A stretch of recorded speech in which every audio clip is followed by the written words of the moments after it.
with the key of imagination. Beyond it is another dimension, a dimension of sound, a dimension of sight, a dimension of mind. You're moving into a land of both shadow and substance, of things and ideas. You've just crossed over into the Nicoleone Show. Oh yeah, y'all already know what time it is. The moment that you've been waiting for. The one that you've been waiting to hear. The one that calls the call, that calls the effect. Put your hands together for the baddest bitch in El Kuluwm. God, Nicoleone. Kuluwm, I'm in the love of the all, and all love is in me. I am a part of the all, and the all is a part of me. I am one with the all, and the all is one with me. I can succeed as a part of the all and fail as an individual. I can be all that I wish in the all as long as my wish is to stay in the all. I'm never alone. The all is, I am. The all can, I can. The all does, I do. Kuluwm. What's happening, man? This is the Nicoleone Show. Y'all came to the right show. Goddamn. Special shout out to all my niggas that's in attendance today, man. We do it like this, 12 noon Eastern Standard Time on WGAG Radio, Monday through Friday. Please believe it. Please believe it. That's what we do around this motherfucker, man. God damn it, if you missed the last night's show, you need your ass kicked, motherfucker. Or just go ahead and download that damn thing at blogtalkradio.com/WGAG-radio. The Nicoleone Show, behind the 9-ball. Yes, indeed. The laws of the opposites is totally, finally complete. Totally Illuminati, baby. We moving into the next part. Information for darker peoples, man. So y'all might as well get ready to lock and load this son of a bitch up, yo. 9-ball liberations. How y'all like the 9-ball so far? Y'all like it? Y'all like the 9-ball? How y'all like it? Y'all like it? What about the sisters? I know brothers, y'all like anything, man, that makes y'all sound smarter than bitches. So let me ask the sisters. God damn it. Anything to make you motherfuckers feel like you're more intelligent than a black woman, goddamn it, you like it. You fucking like it. You buy a smart TV and ask the motherfuckers before you buy it, is it make me smarter than her? Fuck it, bag it up. I'll take it home with me. I know about you niggas. So I'm saying, as far as all the sisters that are, you know what I'm saying, involved in the 9-ball, I don't know, cause I don't know. That's why I gotta ask the females. You know what I'm saying? Cause really, it's really for the brothers. It's really for the goddamn brothers, though. You know what I'm saying? It's like this not for females. What you mean, how so, Neff? Come on in, honey. We're going to jump this bitch off in 45 minutes anyway. We might as well argue. Oh, I got some questions to ask you anyway. I'm having some issues with my body. I'm going through some issues with my body and I need some counsel on it. You know what I'm saying? But anyway, give me a mic check now, real quick. Nah, it is for women. I'm telling you, 9-ball. I got my little people in the back there. Hey, tell your little people I said hi. Can I speak to the youngest one, which is actually the oldest? Yes. Janine, come here, baby. Don wants to talk to you. I swear I thought you was your son the other day. Hi, Daddy. Hello, honey. How are you? Great. You great? You don't sound that great. You got to say, I'm great, Don. How are you? They want to play with you and me too, but I want to. Oh, is that right? Okay. Yeah. Okay. Is there anything you want to tell me before you get out of here? Yeah. What? You got the blue. Huh? Come on, Janet. Speak English, honey. Stop playing. Say what? I got the broom on his head. Say that again? I got the broom on his head and he put it down. Okay, your mommy got a baby in her belly? Yeah. It's a boy. Out there. It's a boy? Yeah, You're going to be a big sister. You're going to be a big sister? Yeah. Huh? You're going to be a big sister, honey. I know. You know that? You're going to help mommy? Yeah, because all you told me about a long time. I know. Exactly. Why are you snapping at me? Huh? I don't think I listen because we're eating something. Okay, I'm getting on your nerves. Am I getting on your nerves? Am I asking too many questions? What do you say? Am I asking you too many questions? Yeah, no. No. Okay, good. Because you should be able to handle questions. How old are you now? Because. You are not 10. Boy, You're 2 years old, honey. 5, it's my birthday. You're 2. You're 2 years old, Janan. Okay, bye. Give your phone back to your mom. Bye. Hello. She's so preoccupied. I can tell she was like, okay, what the hell you got them into at, what time is it, 11 o'clock, your time? 10:20 this morning, yeah. It's too early for children to be into stuff at 10 o'clock in the morning. They're supposed to get into it late at night. The hell they into? They wake up. Them motherfuckers just supposed to be sitting on the couch looking at the wall at 10 o'clock in the morning. Not mine. Devotion hour, honey. You devotion. You ain't ever had school where y'all had to go through devotion? Devotion oh my God, they got to sit hour? there still for about an hour just stare at the wall. Let me bring in. I'm sorry. Let me bring in 860 real quick. Wait a minute. Damn, there's some dyslexic numbers. 860-680. Your mic is wide open. Come on in. Hello. Hi. Good evening. Good morning. I'm not sure what time central you are in. So, what is today's topic? I just tuned in, so. Okay. You must not be familiar with Don Nicoleone show. Nah. To be asking what is today's topic. I think I thought Don Cornell was like a man's name, but when I check it good, I said, oh, it's a woman. So let me just tune in. But that's not what I asked you. Okay, go ahead. I said you must not be familiar with the Don Nicoleone show.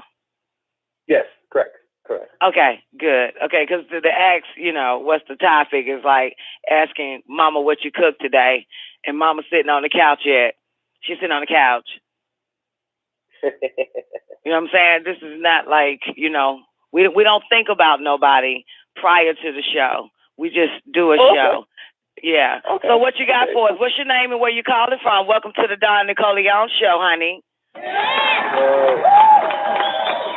I'm calling from New England, and you can refer to me as King. That's okay. my, okay, you're calling from England? New England. A New England, like Nev, like the New England Patriots and shit? Yeah, like Boston and shit? Yeah, Boston. Not that England that we talk about with what they call the mind of the beast. We're in the belly of the beast, New England. Okay. How come? Okay, where you from though? You have an accent. Actually, I'm born here, but my parents come from the island. Okay, what island? Jamaica. Okay, all right. That's an honor to meet you. And you say your name. Hold on, what's your name again? My name's actually King. As much times I want to say my full name, but not to the callers. I don't want them to look me up at this time. I don't want because, well, trust me, the callers is not interested in you. They're interested in Don Nicoleone, okay? I just want to tell you that. They didn't call in to hear you and to find you. They actually did the same thing you did. Call in to hear Don Nicoleone. Let's put that on record. Okay, baby, so what you got for us? You got anything that you would like to present us before the next hour of the show? We have a main course that's being served to us in about 40 minutes. So what you got for us? Well, I'd like to see your take on certain things. Because I think, let's see, who's the first person I would say? Your take on, what's the brother's name? I'm thinking. Not polite. Are you snapping your fingers? No, I'm trying to think. Does that help? Snapping your fingers help recall? Does snapping your fingers help recall your memory for you? Yeah, a little bit. Okay. Yeah, a little bit. I know it works with dogs. I know you can tell them to come here if you and snap, like, bring your ass here, you know? Yeah. Okay, what guy? What guy? King? I would say in particular South Netter, the man from New York. I visit New York 2 times, and I know he be saying the same rhetoric, but nothing really has shown as a change. So why are you asking me my take on it?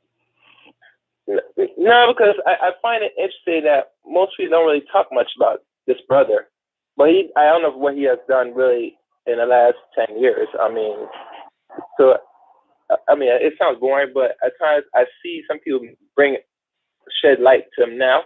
But when I start understanding certain things, and wait a minute, who was Sarnetta again now? Like, you know, at times he's trying to wake up. Sarnetta is the Don. He's the Don King of the Black nigger conscious community. Okay, Sarnetta, the one that does the videos and the promotion. Yeah, okay, exactly, okay. Exactly, why are you asking me about him? I'm just getting your take on me. I'm new to the show, so if y'all want. Well, it doesn't matter whether you're new to the show. I'm sure you're not new to the planet Earth, are you? Nope. Okay. All right. That's all that matters. Yeah. Okay. But I'm asking you, what does it matter with my take on it?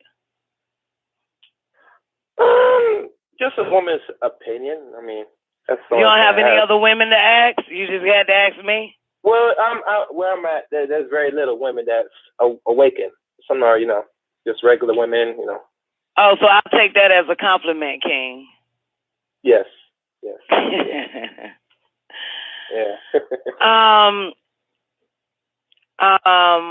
Well, I must say that I like what he's doing.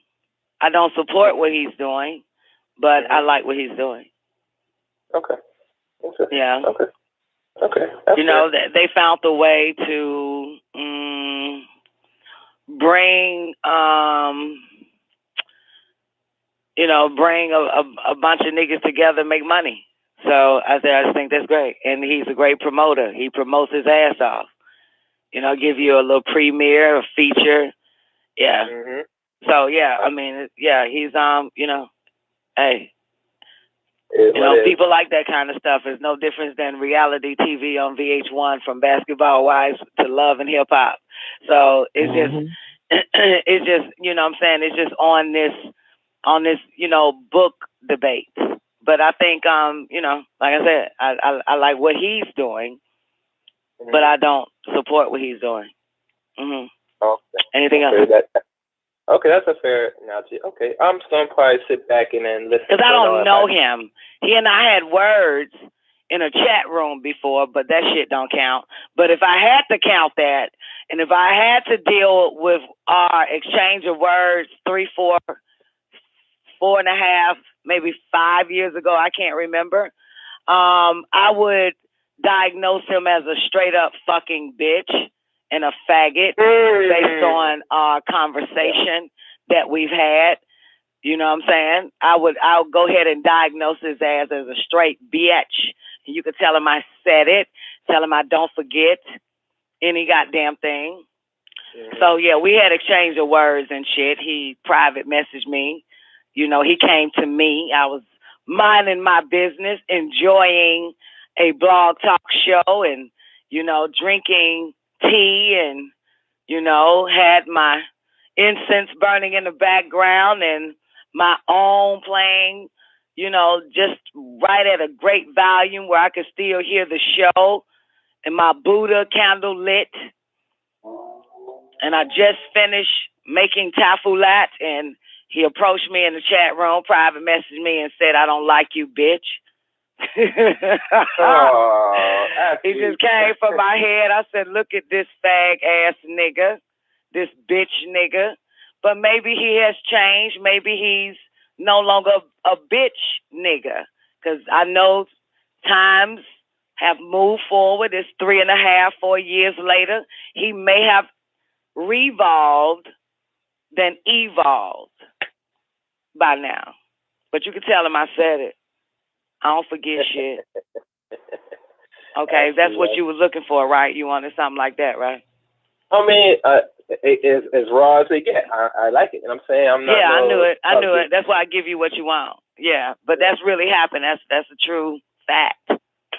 Yeah, but that you're right. It is a fact because times, I mean, it is. Okay, you want to move on to the next person because I don't like to give too many niggas too much light unless it really means something in my life. True. Let me see. Well, I could talk about a little bit about sports, but I'm not sure if you watch sports, so I'm not gonna waste the time. Okay, well, we have another sister that actually into sports. Nefertiti surviving the game. Please meet King from New England. How you doing, King? We got that home base. We got that covered. Thank you. Yes. So what is it that you want to talk to her about sports about? It's interesting that the Super Bowl has come and gone, and even when I'm not really a football person like that, but I noticed with one particular player that the media was very much into his play antics during football events. I think his name's Sherman. Y'all familiar with it? And throughout the whole Twitter or wherever they want to call social media, I did not know that they use words like thug to call black people as niggas. The word thug, I mean, everybody know that's the new underline for the word nigga is to call somebody a thug. Mm-hmm. That's the PC word for nigga is we called a thug. Mm-hmm. So yeah, that's what's happening here. And it's always been like that. It's nothing new. Nothing new under the sun. What are they saying, Neff? Okay. Well, they referring to me as a thug, for the rant that we played on the show week before last. Oh, they call Sherman a thug? Right. Who is they? The media? The media. He's from Compton. Even though he's a Stanford graduate and shit like that, he's a thug because he ain't PC because he say whatever the hell he wants to say. And he says he damn sure went PC and apologized, but that's neither here or there. Right. Yeah, he backpedaled. He ain't no thug. He's an educated Negro. Exactly. With dreads. With dreads. He's an educated Negro. That's it. Doesn't matter about his hair. He's an educated Negro. That's what I'm saying. Don't let the dreads and the thick ass beard fool you. That's not, that's just a look. That's just a hairstyle. It's a fashion actually now. Now that I see it now, a lot of them wearing it, and it's some look, in my opinion. I agree. It's a trend. Okay, what else you got, King? I like you. What else you got? Yeah, one thing clue on that, even with the trend, some people feel that they can find somebody with the way their appearance that they might be knowledgeable. Now, so you can't go by that. You know what I'm saying? I mean, some people go by even with the dreadlocks, because even my parents, they come from the island particularly, back then they used to look at that as some filth and nastiness, and that they don't really amount to good. But people don't understand these people that had dreadlocks at that time were more natured people before, time has passed, for some. I agree. So, it's just always the illusion of you can't let the appearance fool you nowadays, in this time age. But I don't think I have anything else, ladies. I'll probably sit back if I have anything else to really say or comment. I mean, I'm probably going to listen good. Is that okay with y'all? Oh, absolutely. Your mic will stay open. Absolutely. You can chime in at any given moment. We're about to get into Don Nicoleone behind the 9-ball information for DACA peoples. That's what we're about to get into. However, Neff, to answer your question, would you say, why do I think that the 9-ball was for males? Yes. Because it was. Based on what, Don?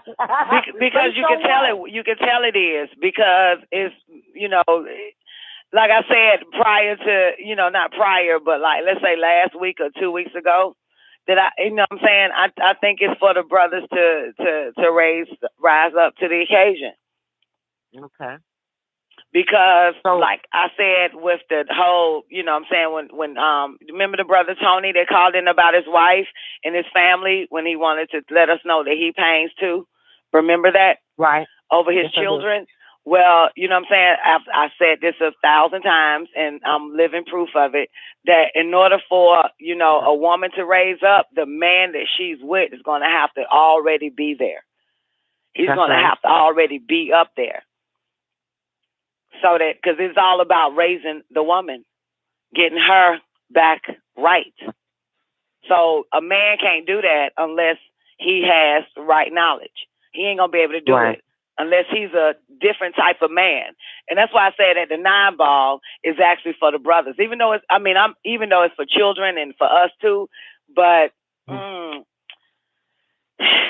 I just think it's for the brothers. That's just me just saying. You know what I'm saying? Because a lot of that shit he's talking about as far as, especially when you go into welfare and economics and shit like that.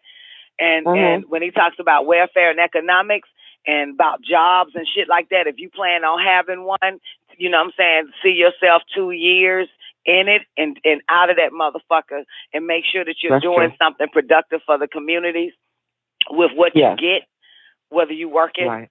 Yeah. You know what I'm saying? And we know that the majority of men, you know what I'm saying, still to this day, even if the nigga works at McDonald's and the girl is just graduating, getting her GED and they together, he still runs that bread and butter. True. Yeah. Okay, I see where you're going. I see what you're saying. Even though, like I always say, a woman should. But, women can't run shit until he's raised her up to know what exactly this money is for. He said, make sure that the women that you get, you know what I'm saying? Make sure that the women that you get have your race in mind, that she is for liberation. Right. That is true. Yeah, that is quoted. So, you're right. It's primarily for the brothers. There was a section, I suppose it was a section dedicated to us when he was speaking about the motivation of a man. What drives them about. We are the driving force. Right, I know it, but I wasn't going to even dance on that. That's right there in their face as well. Right. Because even though he's saying that, sisters, you should not have sex with him because it makes him lazy where he doesn't want to succeed. Right? Right. But that's simple. That's still for the brothers to overstand. Don't force her for the pussy. Because, you know what I'm saying, just go out and make some shit happen. But reason why I say technically the man, the black man, is because his enemy is the Caucasian man. True. Yeah. It ain't our enemy. He's not our enemy. Like I said before, this motherfucker, a stranger, thinks about us every fiscal year. Every fucking year and creates budgets around the fucking black woman. So this is directly towards him. I heard you, King. Why you say, No, I was about to say this. Cause you said with laziness, I have to agree because one thing I've discovered, and I should probably did thorough research, I do have books on it, is when a woman makes a man like constantly, ejaculate too much, it does make him downline really lazy because it drains him. You know what I'm saying? So I have to very much agree on that. You know what I'm saying? Sometimes for most women that's like either want to give or whatever reason, I'm saying, she should be mindful so you don't want to make him like use up too much of his energy because he needs that energy, you know what I'm saying, just to bring home something to y'all. You know what I'm saying? Yes. Absolutely. Yeah. So I mean, one thing even with the man you talk about with the budget, that's very interesting. Every year he does set serious budgets. And yes, he does.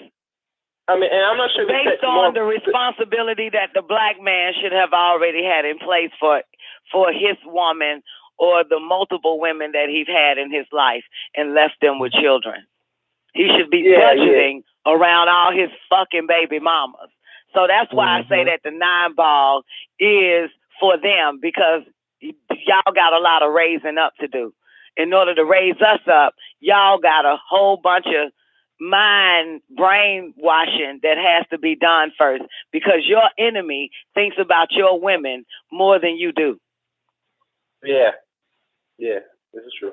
Yeah, basically, yes, this is true. Yeah. And at times, and the sad thing about, because how they doing now with budgets, and I'm not sure how far this welfare and this EBT gonna last around here, but it shows, say, because of the condition that, especially as men left on a woman, is it put them in a serious scenario where at times, if they do eventually get cut off, what they're going to do? They're going to be selling themselves, doing some, these are very troubling times, you know what I'm saying? Absolutely. I don't want to see my sister go out the way to go sell their coochie just to send the children that some of them don't choose to keep their responsibility.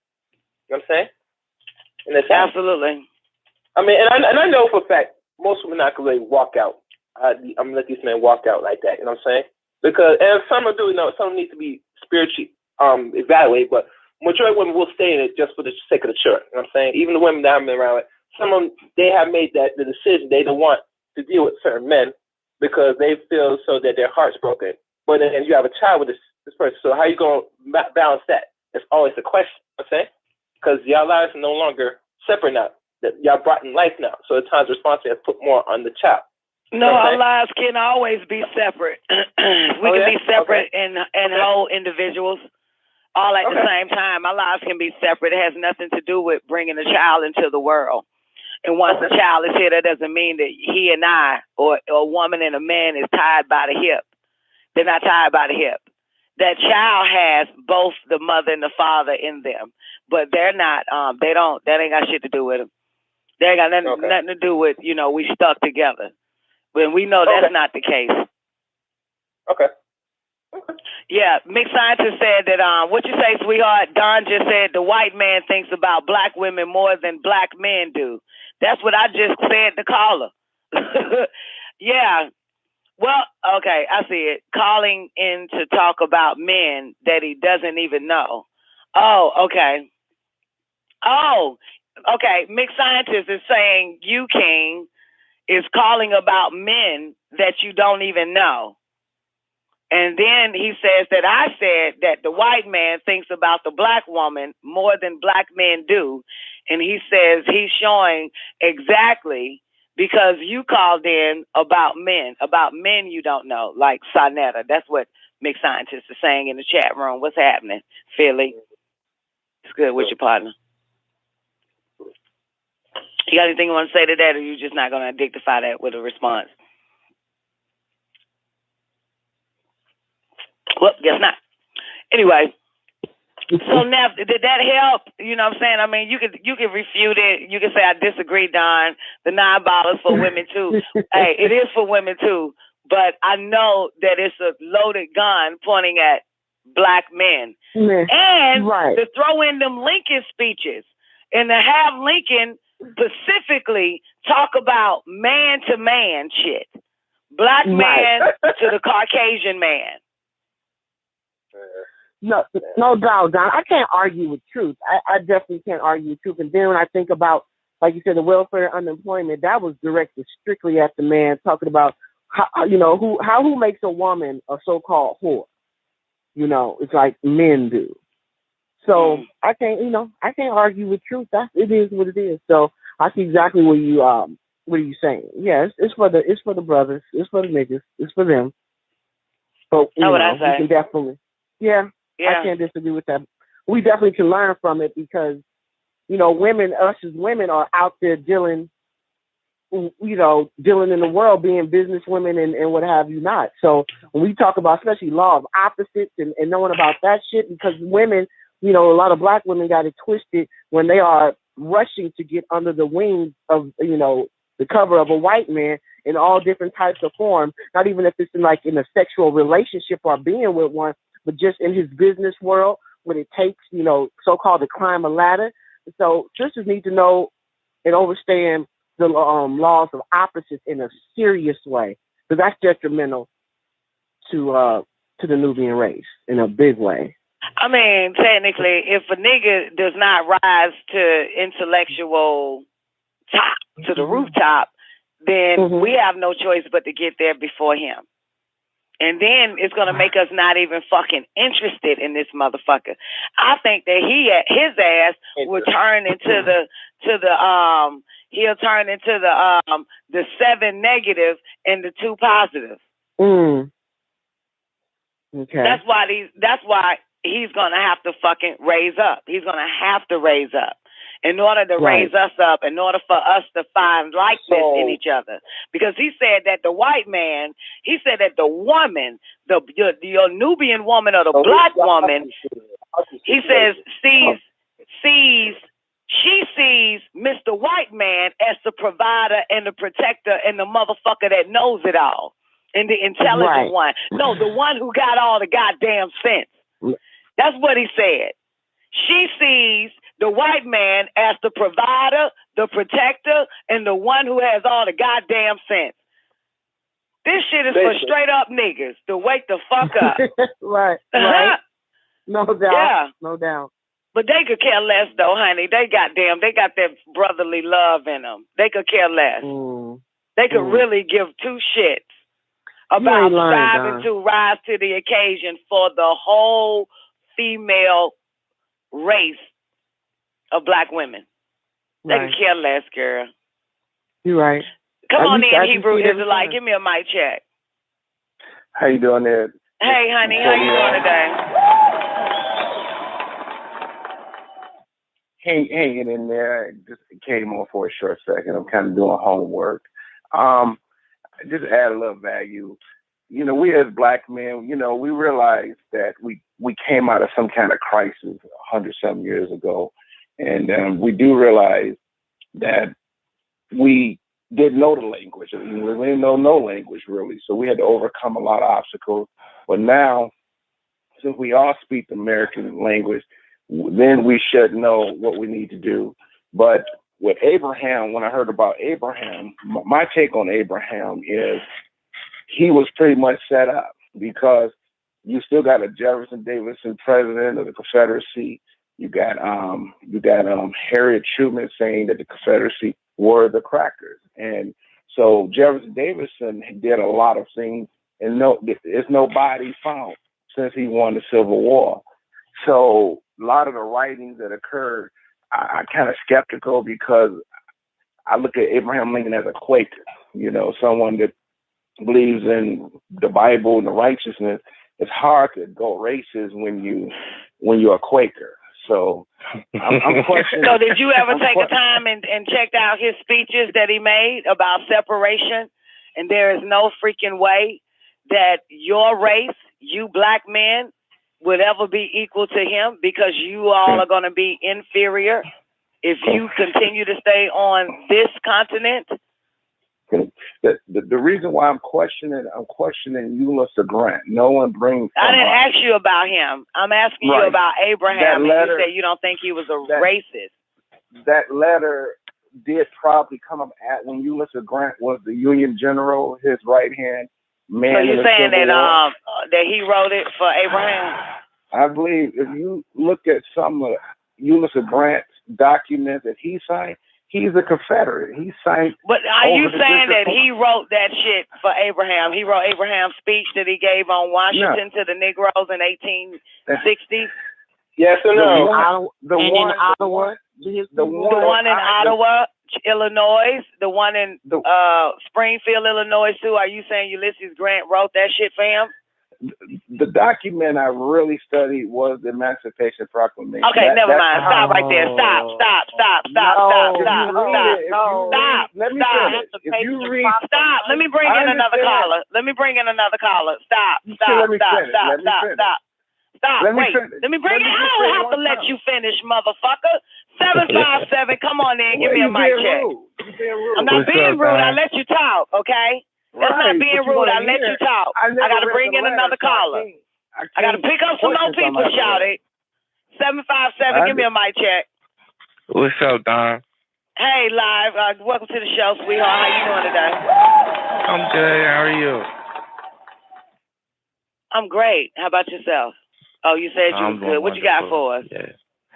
No, I was just saying, I was thinking, that book, the Non-Boss series, the way it's laid out, if you follow all the instructions, that's a hell of a commitment and sacrifice. And I think, bottom line is the formula is there. So anybody that's been exposed to the formula, they if you choose to ignore it and become ignorant to the truth, that's on that person. But knowing this and having the formula in front of you and then committing, I think that draws a lot of fear out of males, because I mean that's basically leading a selfless type life, I agree, and also for us too, because you know what? Going back to the L's Holy Tablet, and I'm just gonna say I agree with this part in the L's Holy Tablet for the sake of this discussion, Born. But in the L's Holy Tablet, when it goes in to talk about women, our women, you know what I'm saying, that are the most beautiful and the most dangerous female species on this planet, woo-da-woo-da-woo. And then a little bit later, I know Babylon knows where it's at, where it talks about the two types of women. One is like a Nicoleone type or Eve type, who serves the Most High. And then there's the other one, that's the pandering woman. The one that get you to drop real low. You know what I'm talking about? Right. And the fall, it make you fall. Oh, is that it? Chapter 10, tablet 1, verse 95. Thank you, Sugar Pie. I wish I had a holy tablet. Anybody got one close to them? But chapter 10, you got one now. Chapter 10, verse 1, because it talks about the Nicoleone, and she is to find an agreeable man, because this type of woman serves Anu Elunel. Then he said there's another type that, that drops the man or brings him the fuck down. You know what I'm saying? Of jealousy, and not jealousy. I don't know if jealousy was one of the words, though. But I thought that was interesting because it plays a part in what you just said in regards to the 9-ball about the selflessness that you have to have for yourself and your kind. Right. Because remember that with that little last shit, that little part that fucked me up real bad. Every time we get to it, I get upset about the Uncle Toms and the Aunt to Mamas. Yeah, those are the ones. And to me, it appears that the Uncle Toms was fucking with your Aunt to Mamas. Yeah, basically. That's why I said something like in the L's Holy Tablet that make sure that you get with a woman who has the same compassion to liberate her race as well as you, for liberation. The same goals as you in regards to liberation, not the same goal as, you know what I'm saying, I like cookies and you like ice cream, and I like ice cream with my cookies. Who has a passion for their race. Right racism, basically. A woman that practices right racism. Anyway, let me bring in some more calls. And Neff, you got that chapter? You got my chapter? Yeah, 10? I have it. I have it when you're ready. Mm-hmm. I'm ready now. And I got 2 mics open already, but I'll bring them in. Can I just hear that, please? Yes. Chapter 10, verse 1, chapter 10, tablet 1, verse 95. Thank you, Mick Scientist. Yes. Such female living beings have been the most beautiful and the most dangerous amongst all the creatures on this planet Earth. Her beauty and attractiveness allure male living beings, and it blinds selfish male living beings to a higher and nobler things, and inclines him to forget me, Elion El. It was such a seductive influence that was exercised by the charming Nicoleone. She was an agreeable and virtuous female living being who is wholly devoted to me, and she is a blessing to an agreeable male living being because she knows her position and she keeps her proper place. But he who yields to the influence of an ambitious and selfish female living being, he walks in the path that leads to degradation and death. Almost all female living beings of your descendants are selfish, selfish, sensual, and they walk in the way of vanity. Beautiful and graceful of form, yet filled with pride. They have an excessive desire to be noticed and to be approved by male living beings. And they do all things to be seen by man. Halal became my opponent and my enemy of all right knowledge. Now he concluded that the time was opportune to make another move.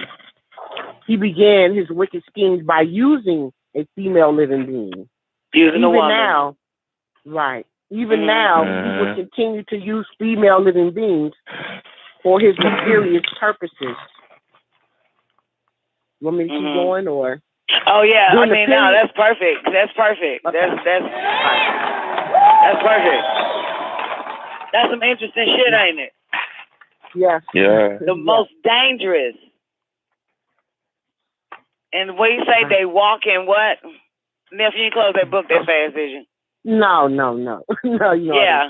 And remember now, the name Nikeba, thank you, Mix, means tribal leader. Right. That's what it means, tribal leader. That predates the word Eve, of course, which means mother of all living. Right. So I'm glad you made that clear, because I don't want men to hear proper place and think that's beneath. Yeah, no. Her proper place is a tribal leader. She leads the tribe. That's right. Yeah, right. Absolutely. That's her place. She knows her place. And what do you say? If she gets an agreeable man or some old shit, he's blessed or some shit like that. Or she's blessed. Yeah, who gets blessed? He said she was an agreeable and virtuous female living being who was wholly devoted to me, and she is a blessing to an agreeable male. She is a blessing to him. Yeah, to an agreeable man. Yeah, she would be. Knows her, right, because she knows her position and she keeps her proper place. Her proper place as tribal leader. So, absolutely. That's right. And you notice he used the word agreeable, not good. That's right. Agreeable man. She's a blessing to an agreeable man. That's but right. she would be a curse to a disagreeable man. That's right. Yeah, because you see what happens. So I take it. And you're a disagreeable man. Definitely living it. Yeah, you're right on point. Yeah. Let's bring in Fire Linus and Babylon Don, and we about to go into actually the information for darker peoples. So let me get a mic check, Fire Linus. Mic check. Peace, everybody. Baby. How you doing today? Wonderful. Me and AJ are going to just drop this little bit of information, and then we'll let you go on because we're taking a bath. But let me ask you, can you give me the date for the Ottawa speech, the date? Yes, I sure can. The speech for Ottawa is August 21st, 1859. Okay, let me say this, because I was pretty sure this is a campaign speech. He was not president, so General Grant had nothing to do with writing a speech for Lincoln. He was on a campaign trail. Once he became the president, he never went back to Illinois after that date, 1860, until his death, when they took him back on a train. So what was his connection, Black, Hebrew, Israelite, with Grant when he wasn't even president? Can I speak? Can you hear me? Yes, we can hear you. All right. Lies for being a cheerleader. Hey, what I'm saying is there's a time period. A war broke out in 1860, and we know that war was against him. So if he was president making a speech, and it sounds like Jim Crow laws, something tells me that that's not really what's taking place. Okay, now, he didn't hear what I said at all. He bypassed him altogether, right? No, I know you say he's on a campaign trip. He made an announcement, but he was not a president. He was not He was the on a president. campaign. The Civil War had not broke out yet. It broke out 1860, 61, but I'm saying that he was on a Speech was campaign. written and given before 1860, my brother. She just gave you the date. I'm asking you the question. Are you saying a campaign? Was he on a campaign to be president is what you're saying, right? That's correct. Okay, he was on a don't like campaign this shit. Okay. All I'm saying is I don't believe he made it to a southern state at that moment. He made it to Ottawa, Illinois, which is a border state. Right. Which was deciding whether or not he wanted to be slave or free. Okay. Southern Illinois, where Ottawa is, was Ku Klux Klan territory. So was Springfield. Pull up Article 1, Section 10 of the U.S. Constitution. Pull it up and tell me what do that migration law says. And then I explain it to you that it's impossible. He's promoting slavery. It's impossible. Because that law prohibits migration. Slavery was never brought into any of those speeches. That's not what he's talking about. He ain't even listened to the damn speech. He don't know the fuck he's talking about. No. Wait a minute. Here's my point. And here is my point. If the only thing that you know about Abraham Lincoln is the Emancipation Proclamation, that's a sad commentary. Right. And so the second point is you need a chronological history lesson. And with that, I'll go. Because as usual, you're diverting because you can't deal with what I just said. Period. Okay, Thank you, Don. I just answered you. What I'm saying is, fucking dumbite. First of all, Fat, shut the fuck up. Anyway, Fireliner, what I'm trying to say to you is that last document was the Emancipation. If you read it verbatim, they're at war with the Confederacy white people. It ain't no Negroes. It ain't no blacks really. They're actually fighting a battle. And when you win a battle, you're going to punish the leaderships who fought against you. So if you read the Emancipation Proclamation, it's to fight the white Southern Confederation State of America. When you look at the document, it clearly states that they're going to free their slaves that were former slaves and give them something that the Southerners, they took from the Southerners. So he's telling you in a document that he's using the U.S. Armed Forces to protect the blacks in the South during this transition. And then there's other documents called the Freeman Bureau documents that they allocated $30 million. That's how you have all your historical black colleges. That was Abraham Lincoln Emancipation going into the Freeman Bureau to build these schools that is going on in the South. So I'm trying to, that's what Harvard, shut up, dumbass. That's what all your black historical colleges came from the Freeman Bureau. That's Abraham Lincoln. I mean, but Hebrew, what is, I don't, what why are you turning this into something else? You're turning it into something else. Listen, she brought up the massacre. I gave her the complete picture. Now, if all this is taking place and we go into a Jim Crow speech, I may be questioning it because I'm watching Ulysses Grant do something look like he could assassinate. I see. Grant had nothing to do with it. Grant had nothing to do with it. I think I follow what you're saying. I think I see. Hold on one second. I think I see what he's saying. He's trying to. He's saying this speech is a fraud. He's trying to say that this shit is a fraud. I know because you still got Jeremy Davidson, who was your slave man. Hold on one second, people. Hold on, let me bring in the other callers. Let me get a mic check from Babylon Don. Come on in, Bab. Hey, what's up, Nick? What's going on, Don? Hey, what's up, Fire? What's going on? Let me before you get your piece out, let me open up the mic to 770. Your mic is open. Can we get a mic check from you, 770? Hot damn politics. I'll put that shit on everything. What's going on, India? And 215. 215. We open up all these mics. 215. Hello, Miss. Is my mic still on in New England? Is mine on? Yeah. Okay, that's one of it. Let me get a mic check from 215. I'm gonna let you get your mic checked before. 215. You on Don Nicoleone show? Okay, I'm gonna mute them because they're not saying anything.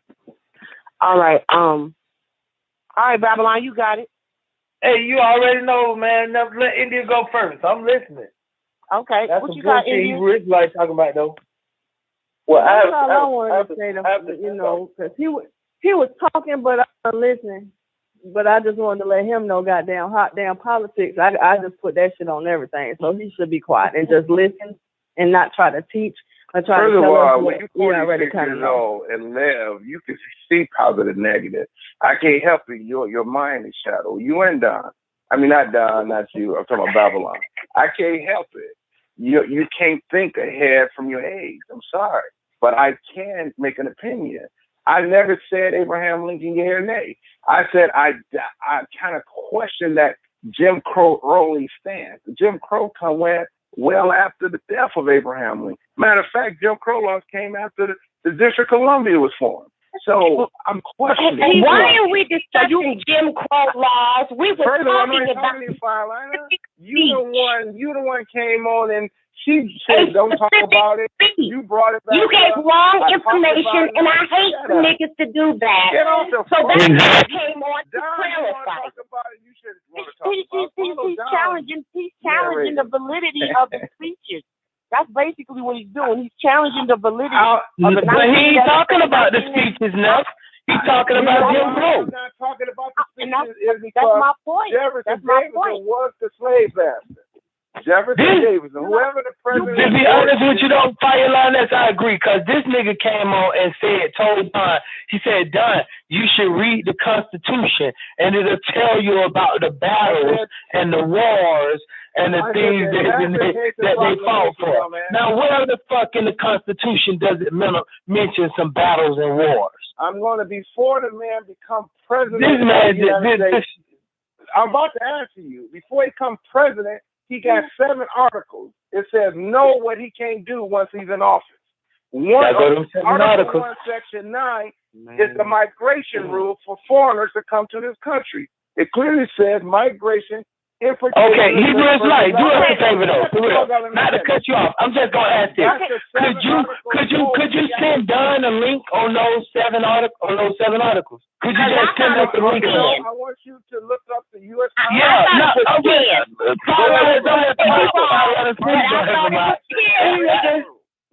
Look here. This don't got shit to do with the 9-ball. What I'm saying is this: we're not here to make fucking Abe Lincoln look like some fucking hero. You know what I'm saying? You know what I'm saying? No, I know that. I know that. Now, but you got to understand, there's a Jefferson Davidson president happening at the same time, 1860. No one brings him up. He is the slave master of the Confederacy. These speeches go back to 1857. During his campaign to run for president, right? No, honey, you can go back to 1774. You can go back to 1774. He wasn't living. He wasn't born. Come on now. Like I said, it's very disheartening for me because I feel like I agree, Fire Lioness. And the United States was not formed. They didn't legally make it in 1976, July 4th, that you celebrate. So anything other than that, anything of that, this nigga done brought us all the way up damn near to the goddamn earth. I'm just saying. This shit don't got nothing to do about the law or opposites. Tell me this. Just answer this for me, Black Hebrew. Just answer this for me. Answer them. Hold on. Okay, I understand it. But I'm posing a question. Bring it up at the Don. Hey, you gotta watch out, man. You hear enough trying to talk, man. You ain't fucking crazy, man. I'm asking you a direct question. This is a direct question towards you. Are you refuting that he even wrote? Are you refuting that those are the words of Abraham Lincoln? Is that your main point? That's all I want to know. Okay. That's all. That's a yes or no. Listen to me. Listen. There's something called the Black Code of Confederacy. That is actually that's the actual. Okay, let me answer the question. Can I answer the question? you now for him. Absolutely. Here's what a 2 positive, 7 negative nigga does. Here's a classic example. They will pick one thing out of that whole book. Out of the whole book. And they'll find one little thing that they can argue in order to negate everything else that we've read. Everything. He wants to find one little thing because he can't come on no other level on none of his other hypothesis or nothing else that Dr. York says. He found the one little thing that he might be able to argue, which is Abraham Lincoln. He can't come talk to us about nothing else that Dr. York wrote on that book. Yep. He can't deal on that level. So therefore, the only thing he can do is call up and say, well, let me talk about the fact that I don't think Abraham Lincoln wrote that shit. Right. How in hell? Okay, no, I ain't even gonna ask because it's a stupid ass question, but the shit is just crazy. The nigga that mentioned the Emancipation Proclamation and the signing of the Declaration of Independence. Now, what the fuck does this have to do with the letters that Neff talking about that predate that shit? Why is Neff? Ask him why he keep asking the question. Because he know I hit point with that. Well, ask Babylon why he asked me another question where this is not the subject. Because as soon as I answer it, he going to get mad about that. So I can't, why argue? Now, come and shut up. Okay, Hebrew Israelite. I got a question for you, Hebrew Israelite. I got a question for you. I got a question for you. I got a question for you, Hebrew Israelite.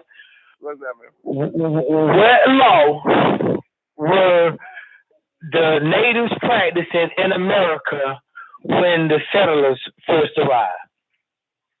Wait a minute. Say that one more time.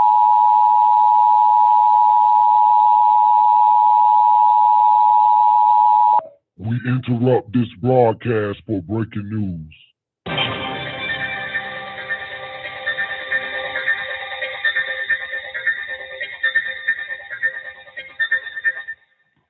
Hi, I'm Sandra Eubanks reporting live from rappers J. Cole's recording studio. Around 3 o'clock this morning, his recording studio was burglarized.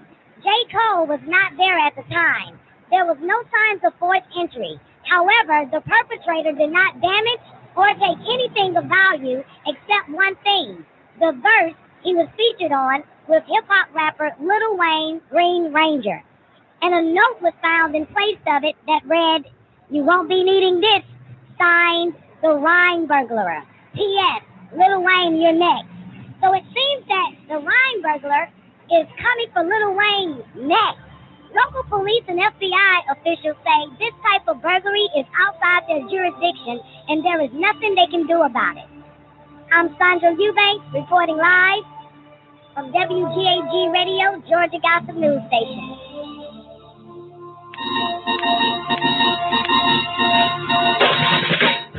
When the shit dropped, I was like 13, trying to get some bread from a mixing. Big dreams, think about a ripped jeans, bitch, got a job.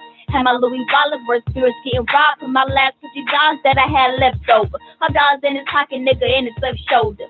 Minimum wage, $5.15. Jaguar on the whip, kept my shit clean. Actually, that was my mama shit. But I'm driving around town in my Obama shit. Middle class, my ass to get her, take a gas, had to run the guns up the street and punish shit. But I'm headed for a scholarship. Little scrap game, but I got a lot of lips. That's why the bitches don't like me. They always want to fight me. A dumb bitch, hate a smart mouth, most likely. I know the game, I'm an expert.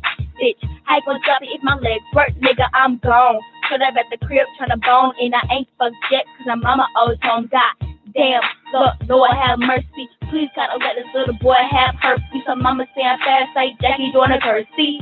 Gold medals if they gave hoes medals. No rose petals on the bed in the ghettos. Wonder Woman sheets gotta sing in falsettos. Tall white tees, can't believe they used to wear those. White folks looking at them like they widows. Ha! So they was only kills. Grabbing 20s in the club, pocket full of Skittles. Trying to get the money was like trying to solve a riddle. Trying to get the digit cause I murdered instrumentals. It's that good old fashioned Mark Jackson. Fuck, then I pass y'all, you call jazz and you're born. I don't play nigga, I'm Mark Manson. Why am I not sick like a fucking Kardashian? I'm not asking white people, I don't need favors. I'm in the streets with the fiends, I done seen danger. My team major, we party like teenagers. I'm in the Green Range, nigga, I'm the Green Ranger. Team major, we party like teenagers. I'm in the Green Range, nigga, I'm the Green Ranger.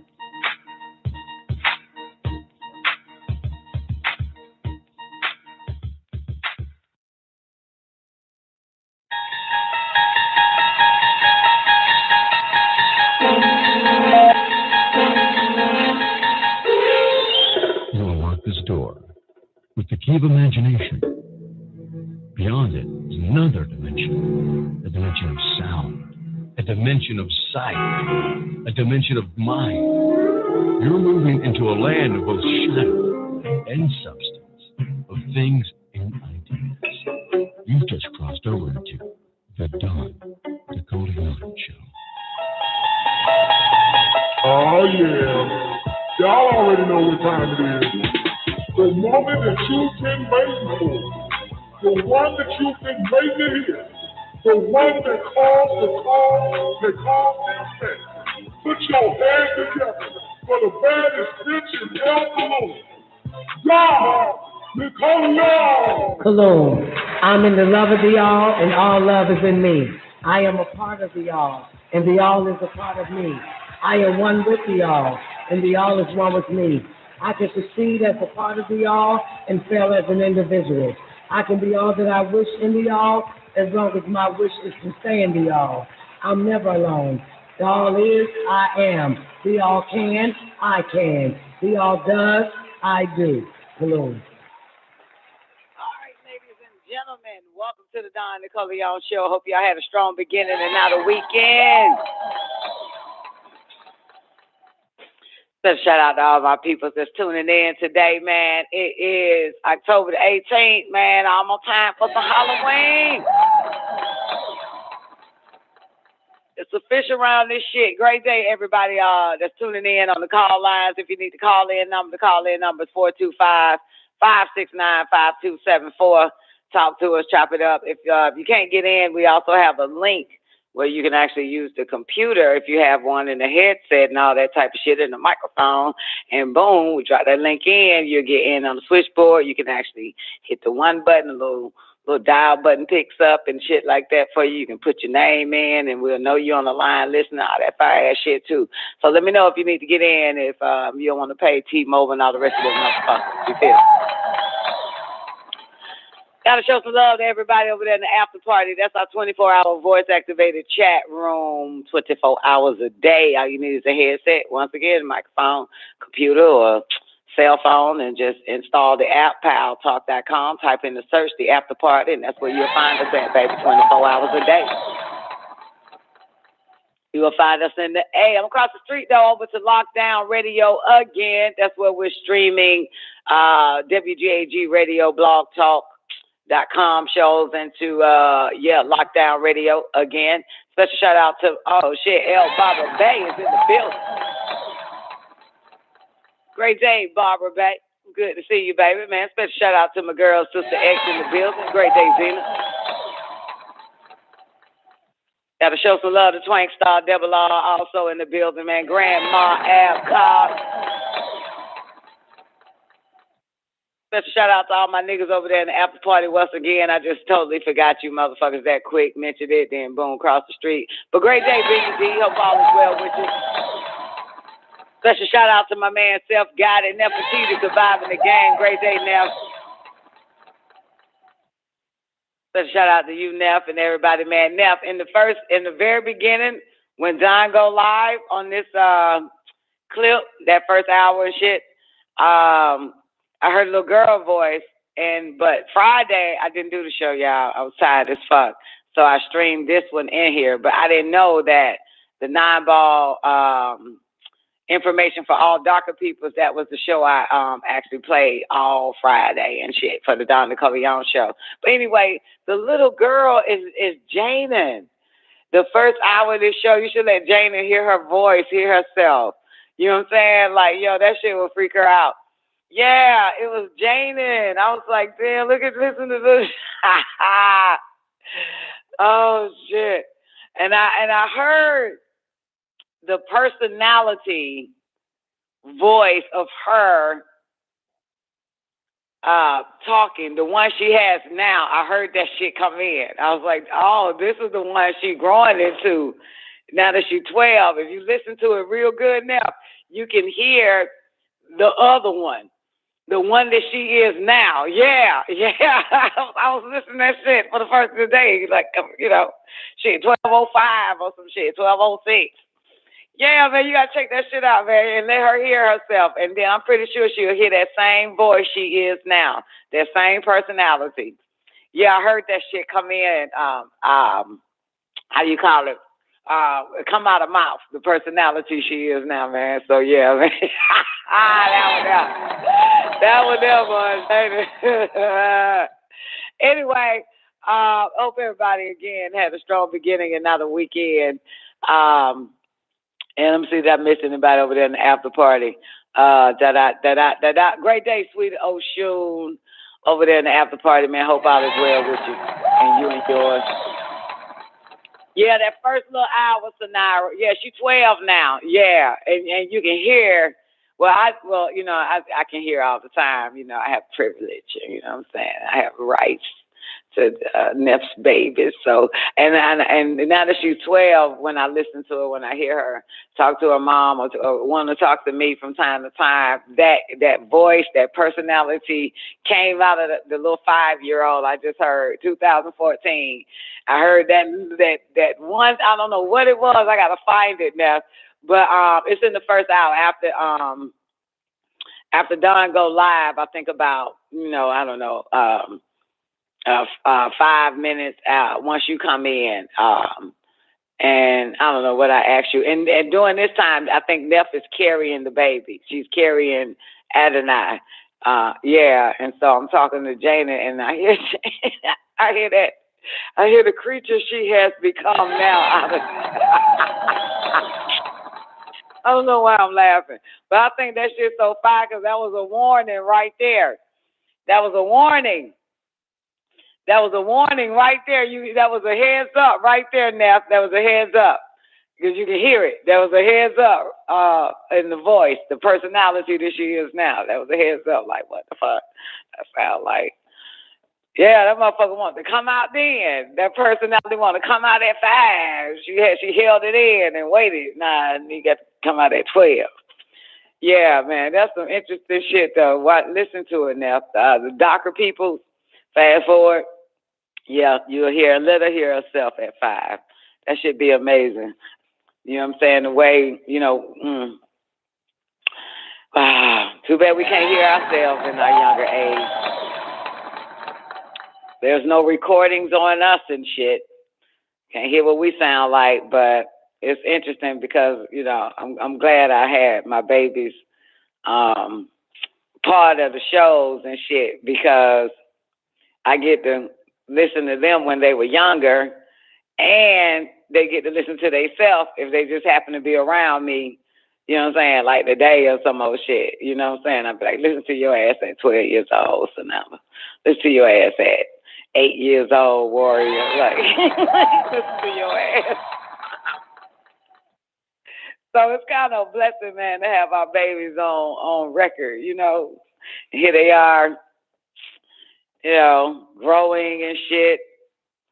Growing and, yeah, and we still got their talking shit. Talking shit all the time. So, yeah, it is a blessing, man.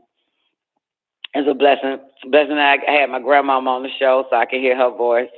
Neff had her grandmama on the show and her mama and her dad. It's a blessing I had my mama and my dad and my grandmama, man. This shit good. It's a lot of fam, man. It's a lot of fam. It's a lot of fam. It's a lot of fam. So it's a blessing. It's a blessing to be able to hear certain voices, you know what I'm saying? Yeah. That came and blessed us with their presence before moving on to the planet on the other side of the goddamn sun. You feel what I'm saying, Miss Barbara? We still got them here. Still got them here, goddammit. As a matter of fact, man, this is Countdown.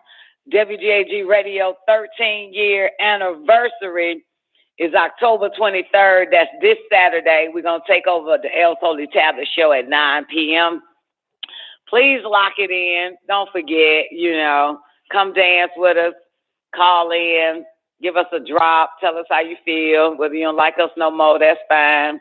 But love to hear your voice. Love to hear you, you know what I'm saying, so we can work on the track, the drops of our 13-year anniversary coming up. WGAG Radio in the building. Yeah. 13 years, Barbara. You gonna call in? You gonna call in, Barbara? To call in, give us a little drop, man. Like, what up, man? They're Barbara Air. Shout out, man. 13 years for y'all, motherfucker, man. Y'all have a great goddamn 13 years, man. What up? Whatever fuck, goddamn, I'm out, bitch, back. Give us some drop. Goddamn. Yeah. Roger was on the show, too. I don't remember talking to Roger, Neff. He must call in on one of your episodes, like Surviving the Game, the sports, when you were doing sports. Yeah, he hit one and talked to you, man. That's what's up, man. That's everybody then. That's everybody right there. Those are the most important people, man, other than your sisters, moms. Neff got one mom and 7 dads and shit. Okay, special shout out to Roger too then. I ain't even know that. I know he was listening, and I know we ended up being friends on Facebook. You know what I'm saying? Because you told me, you know what I'm saying? And so I found his request. Yeah, man, wow, man, got some history around this bitch now. Got a goddamn family photo album and audio album and shit. Yeah. He called in. He was slightly drunk. He was funny. Man, but you know, man, my nigga that took the show was always Tony, man. Tony. My nigga that took the show was Tony, man. Tony, my nigga, man. That Neff Daddy, for those that don't know, that nigga called in and stole the show, man. All right, y'all. So let me see what I got for y'all. Got some sad news for you, though. Colin Powell, fully vaccinated. He died from COVID-19 at age 84. So does the article says. Colin Powell, fully vaccinated, died from COVID-19. Let's do that again, Don. Colin Powell, fully vaccinated, died from COVID-19. Damn, Colin, you didn't get the message? Damn, Biden said everybody except y'all type of people. Everybody except y'all. You know what I'm talking about? Everybody, he said everybody got to get that shit except motherfuckers, work for the White House and immigrants. And the only ones ain't got to get that shit. The hell you doing with what? This motherfucking hair.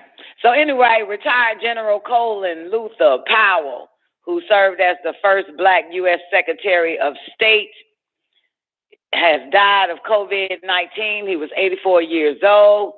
Powell died at Walter Reed National Military Medical Center in Bethesda, Maryland, on October 18th. That's the date.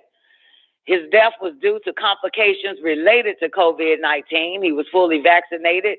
His family said it in a statement on Facebook. They said, we have lost a remarkable and loving husband, father, grandfather, and great American. That's what his family wrote. They thanked the staff at the hospital near Washington, D.C., but didn't clarify which vaccines he received. Powell was previously diagnosed with multiple myeloma before he died. It isn't clear if the multiple myeloma diagnosis was related to the vaccines he received, but Multiple myeloma is a cancer of the plasma cells in the immune system. Plasma cells are white blood cells that produce antibodies in response to an invasion of a virus or other antigen, such as experimental vaccines. Powell was a highly decorated retired 4-star general and one of the highest ranking Black people in the White House when he served as U.S. Secretary of State under ex-president or former President George W. Bush from 2001 to 2005. Powell, the son of Jamaican immigrants, also served as National Security Advisor to ex-President Ronald Reagan in 1987 to 1989. Chairman of the Joint Chiefs of Staff under former President George H.W. Bush, 1989 to 1993, and an advisor to ex-President Barack Obama in 2007. Former President George W. Bush called Powell a great man in a statement today on Monday. Bush noted that Powell was such a favorite of presidents that he earned the Presidential Medal of Freedom twice. Powell leaves behind his wife, Alma Johnson, and their 3 adult children, Michael, Linda, and Marie. Condolences continue to pour and form around the world on social media. And that's that. Colin Powell. I'm on the family Facebook page now. I want to read if they're going to give us what they... let's see. Let's read up some more on Powell. Colin Powell, former U.S. This is from Fox News. I wonder if I can click on it. Y'all want to see it? I think I can click on this shit. Let me see if I can play it. Give me a sec. See if I can play it. See if I can play this shit. Y'all know Colin Powell, man. Tell me y'all know Colin Powell. Y'all know Colin Powell. Let's open this mic up right here.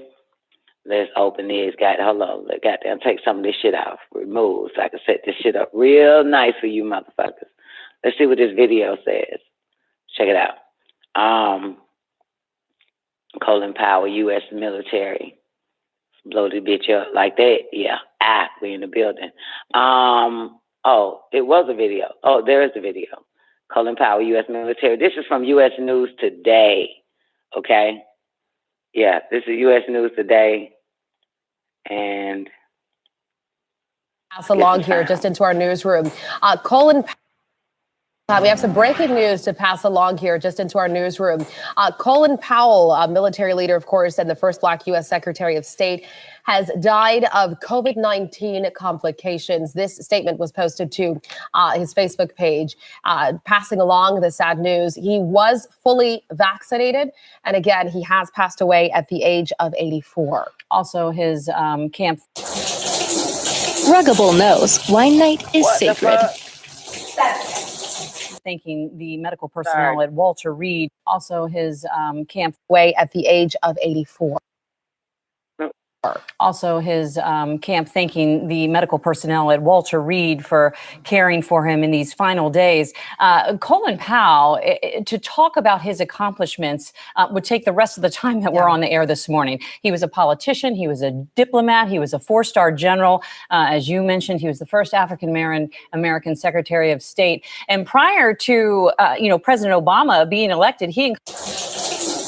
Ruggable knows wine night is sacred. Condoleezza Rice were the highest ranking African Americans on the political landscape. Yeah. I forgot all about Forgot all about Condoleezza.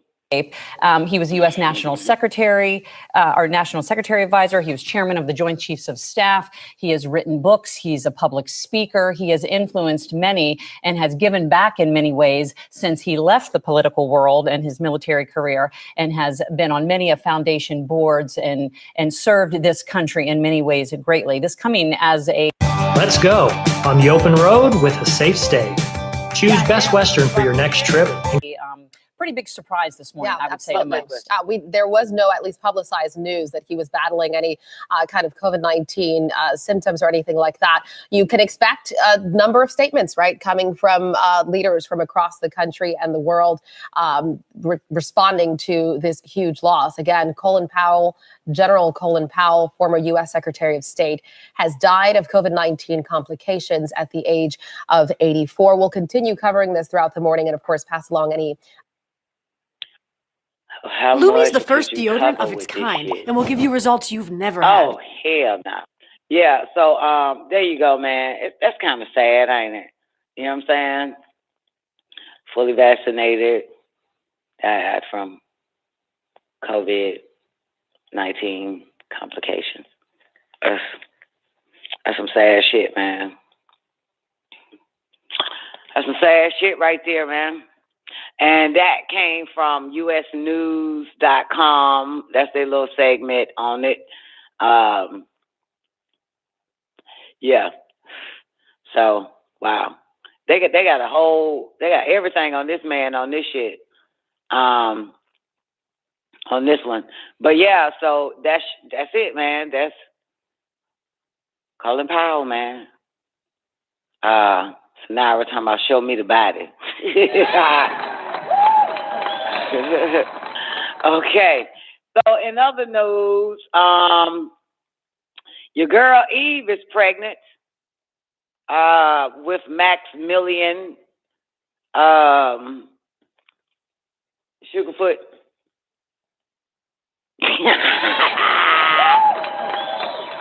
And they call it Sugarfoot or Sugar Tooth, Sweet Tooth, Sugar Tooth, Maximilian Sugar Tooth. I'm only laughing at my own jokes today. Yeah, so rapper Eve pregnant with her first child at age 22 with Sugar Tooth, Sugarfoot. She's expecting her first child. Husband Maximilian Cooper, the Philly native, born Eve Jahan Jeffries. Damn, I thought that was just her rap alias name. Now, I didn't know that's her real name, Eve. Eve Jahan Jeffers announced her pregnancy in an Instagram post on Friday. Talking about, let me blow your mind. Can you believe it? At Mr. Grumball 3000, we finally get to tell everyone, you all know how long we've been waiting for this blessing. We get to meet our little human, little sugar tooth, in February 2022. Eve suggested she had difficulty falling pregnant, probably due to her advanced age, and she shows her little baby bump. And Cooper, a multi-millionaire race car driver, he also shared photos of his Instagram page. He said he's very excited to share this news. We have a little human on the way. They using the word human. We have a little human on the way.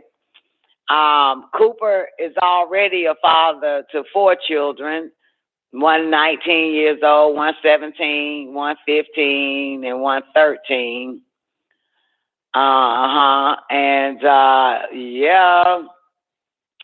And Eve discussed being stepmother to 4 British teenagers in an interview with People.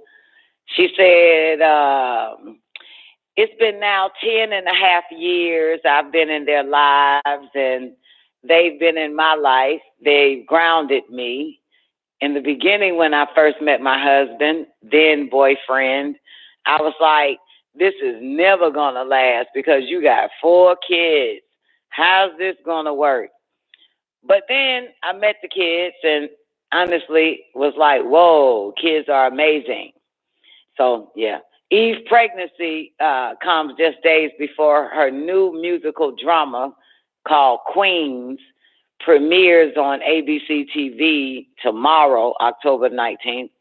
She stars as a single mother named Brianna, a member of a 1990s hip-hop group called Nasty Bitches, who reunites with the other 3 members in hopes of making a comeback.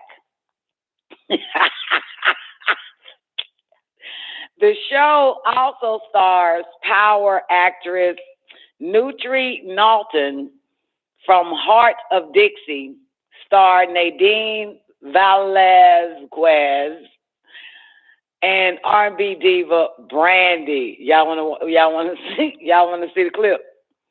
Y'all want to see this shit? Come on, you know, I don't watch no nigga shit like that. But y'all want to see the clip? Y'all want me to roll the clip? Want me to roll the clip? Soon as this bitch get a job, this nigga finally able to get her pregnant. Ain't that something? The bitch been sitting in that relationship for 10 goddamn years. All of a sudden, goddamn, they hit her up. It's like, you know what, bitch? We got a perfect part for you to play in the film on ABC called Queens. But a bunch of bitches from the 90s who's trying to make a comeback in the year 2021. Name of the group called Nasty Bitches. You interested? Oh, yes. All of a sudden, now the whole pregnant. You won't be a part two with your ass. Y'all want to see it? Wrote a song about it. Here you go. I'll let y'all hear it. Let y'all see the premiere.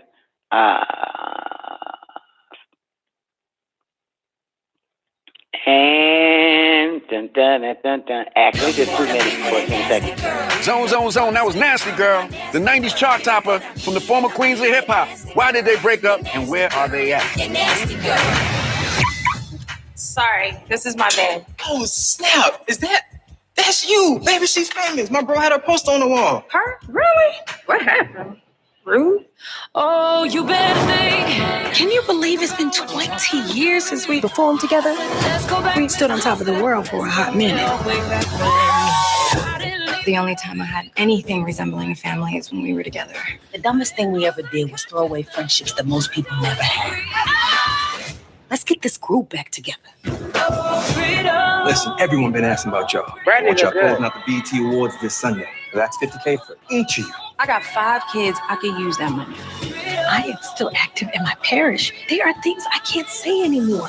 It's one night. Splash some holy water on that ass and keep it moving. So a mom, a church lady, a disgraced daytime TV host, and a washed-up musician are going to be performing at the biggest Black award show in the world in 4 days. Tell me how this isn't going to be a disaster. We do it our way this time. 2 ambitious women everywhere. Y'all are mad corny.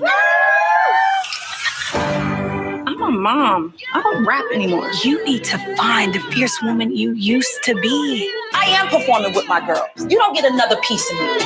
For real. This is our second chance at friendship, at finding our voices. How often do you get a chance to rewrite history? Remember this moment right here, y'all. It's Queens against the world.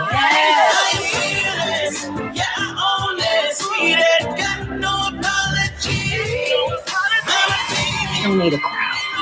You don't need a stage. We need each other. We are not a sideshow. You're not a show at all anymore. It's not 1999 when you had your one big album. You slapped him, straight knocked homeboy out. I'm a baby. Some Beyonce is streaming on Hulu. I'm gonna go on and watch the shit. Change my mind. I'm gonna watch it. I'm gonna watch Queen. I sure am. I'm gonna go on and watch it, man. I'll probably end up watching it like 2 years from now, but I'm certainly not gonna watch it tomorrow. I got some other shit to do, you know, but I will be watching Queens. Who gonna watch it? Y'all gonna watch it? Then you gonna watch it? Everybody look good on that bitch, even Eve. I don't know them other broads, though. They look fucking good. I was like, damn, black don't crack for real. I was like, damn, they look good. Look damn good. Damn.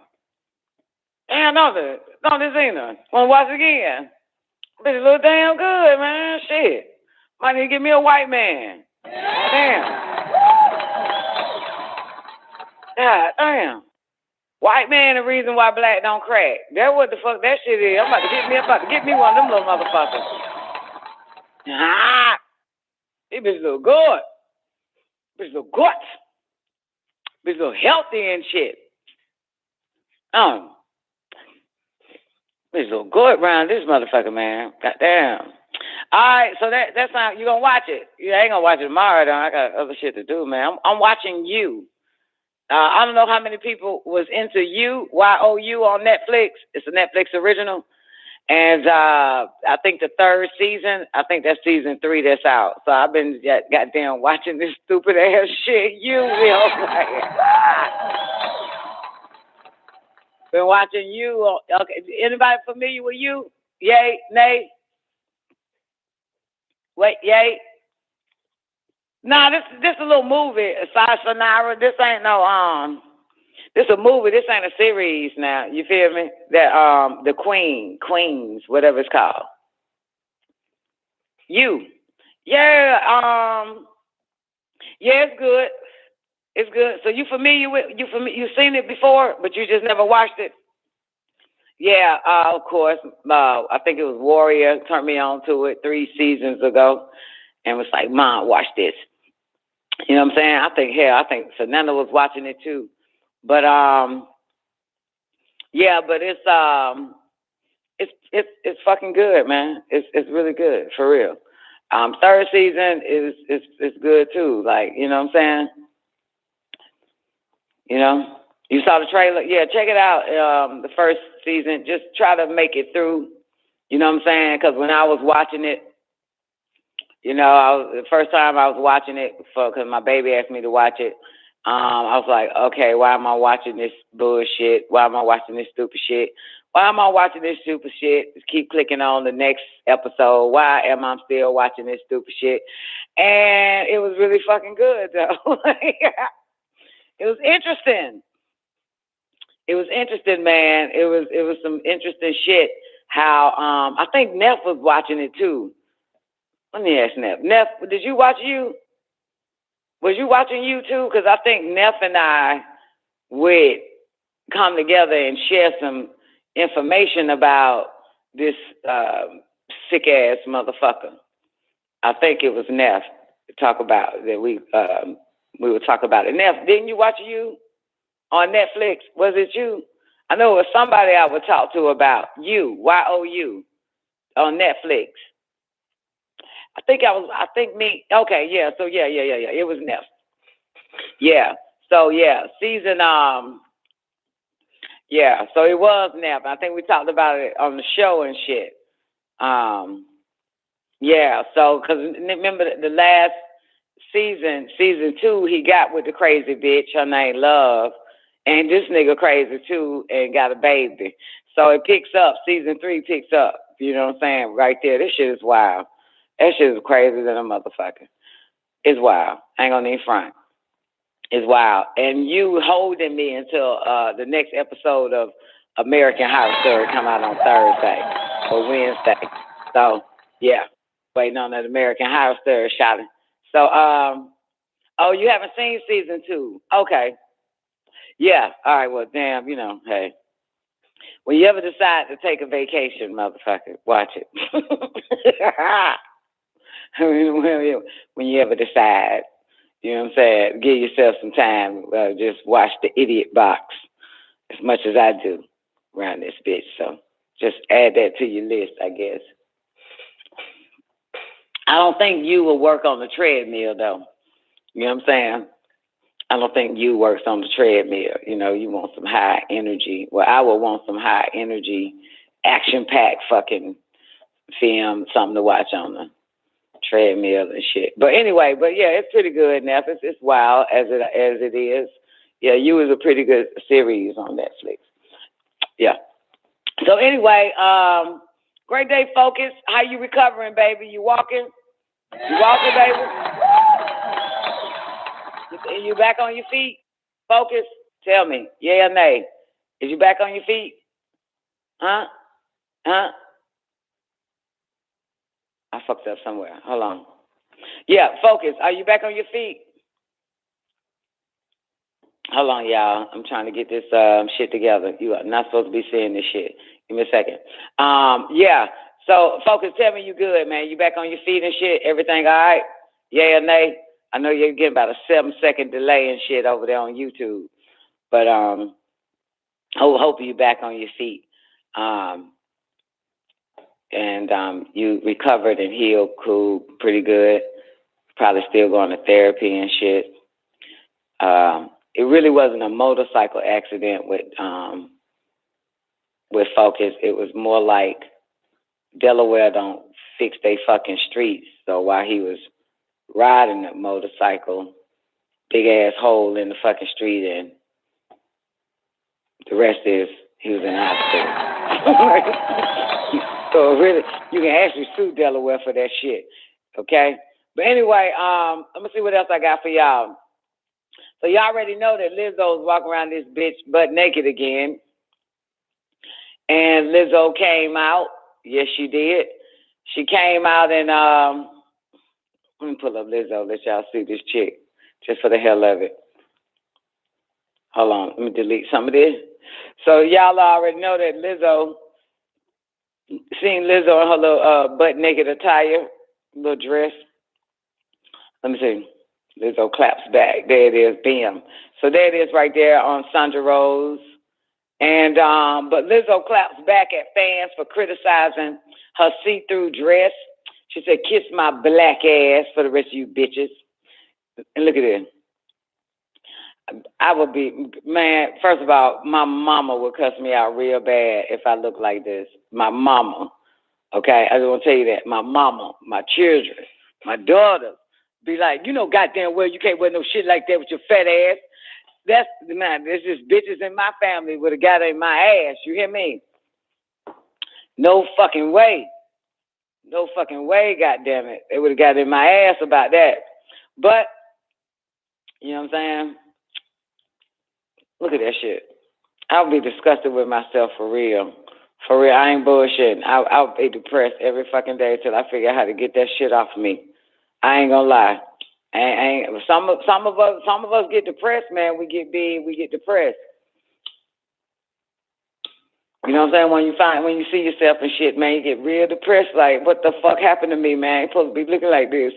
But Lizzo, born a Darrow. See, when you're born a Darrow, the shit okay. You feel what I'm saying? Like, you know, you get like you get to say, you know what I'm saying? Obesity running my family and shit. Like, you get to say that shit like that. I've been like this even in the first grade. You know what I'm saying? I was like this in high school and shit like that. Like, you know what I'm talking about? So you can get away with that shit. But goddamn, a motherfucker like me, I ain't got no excuses. All I got my excuse is depression. After if I fucking goddamn see myself photo like that, motherfucker, I get depressed. Like, look at my back. Look how fucked up. Look at this goddamn. Look at this big ass goddamn. Look at this shit. Look how big my back is. Look at these lines underneath them motherfuckers. Yeah, man. Oh my God, I would have went into depression. For real, and this ain't got nothing to do with confidence, self-esteem. That shit, depression. And then I've been mad at everybody in my life. Why y'all didn't fucking tell me I look like this? Oh, I hate you motherfuckers. Why y'all didn't tell me, man? Got me out here looking like this. Thinking I'm goddamn fine than a motherfucker, man. Look at this goddamn Smith. What the fuck? I hate y'all for not telling me. And then I stab Doc in the throat and kill his ass for letting me get this way. You know what I'm saying? I swear, there ain't no fucking way. But the girl is 29 years old. I didn't even know she was 29. She looked about 49, don't she? You know what I'm saying? Look like 49 or one of them 55-year-old bitches that just, you know what I'm saying, was fine in their 20s and just gave up by the time they hit 40. You feel me? She got a 50-something-year-old, 59-something-year-old body, man. The girl, oh, no, my bad. Cardi B's 29th birthday party. Dragging a 30-year-old. Oh, okay, she's 33-year-old. She's 33. She's 33 years old. Okay. Lizzo, you got to do something about this shit, though, baby. I ain't bullshit, nothing. You are not a male. You're not Biggie, Notorious B.I.G. You ain't Heavy fucking D. You're not going to get away with this. I'm telling you, I don't give a fuck. You can say kiss your fat black ass all day, but you're not going to get away with this as a Nubian woman. You're not going to get away with this. It's not going to work. You really got to work on this, baby. You know, you gotta work on it, man. You can't. You know, you can't. You got to do something about this, baby. This is. I know you ain't got nobody in your life, man. You ain't got no mamas, no daughters, nobody getting your ass, man, like I got. So I'm gonna tell you, man. You know, I'm glad you're not hiding the shit, because I would have hid every goddamn roll, every fat, every obese part of me, motherfucker, and just kept hiding and hiding and hiding and hiding. I just would have kept hiding, for real. That's what I would have been doing. I just kept hiding, covering the shit up, putting on big ass, tight ass goddamn girdle belts and shit, tight panties to hold everything in and shit. Just would have been hiding and hiding. But you don't hide, baby. That's good. Proud of you. But you're going to have to do something about it, though. 33 years old, girl, you're going to end up having some fucking health problems. You're going to end up having bad knees. Because that fat ain't going to be able to goddamn, them knees ain't going to be able to hold them goddamn all that fat up there, upstairs, baby. Eventually your knees go bad, man. That shit there's a motherfucker, man. You got to get some of that weight off, baby. Got to get some of the weight off. You can still be a thick bitch, but get some of that weight off. It's not healthy at all. That's the truth. That's not good. Anyway, but yeah, Lizzo was shocked. The fuck she mean she was shocked? Lizzo, you already know how this shit gonna go. They said Lizzo was shocked by the backlash she might receive after she slid in a sparkly see-through dress to attend Cardi B's 29th birthday party last weekend. So a thin gauzy fabric left nothing to the imagination. Lizzo tried to maintain her dignity by wearing a thong and pasties underneath the dress. However, it wasn't enough. Outraged parents lit up the comments on her social media pages, dragging the 33-year-old for her body style and lack of humility. I don't even know how she started this shit, girl. Everybody gonna talk about your goddamn ass, girl. Everybody, you already know that you were crying just a month ago and shit over the last thing. She addressed her critics in the Instagram live video, explaining that she left the party early because she has social anxiety, not because of the disapproving stares from the party goers. So the people look. I don't know what the hell I'm doing later. She said it's very funny to me that people are upset that I'm wearing a see-through outfit or that I'm twerking in a see-through outfit. They're saying this is disgusting. Don't you have bills to pay? Don't you got mouths to feed, including your own? Don't you have a life to live? Don't you want to fall in love and make friends? Don't you got shit to do? Go read the news, bitch, before I read you, ho. The fuck? Why are you worried about me? She concluded her dramatic statement by reminding her critics of a time not long ago when people minded their own business and wore whatever they wanted.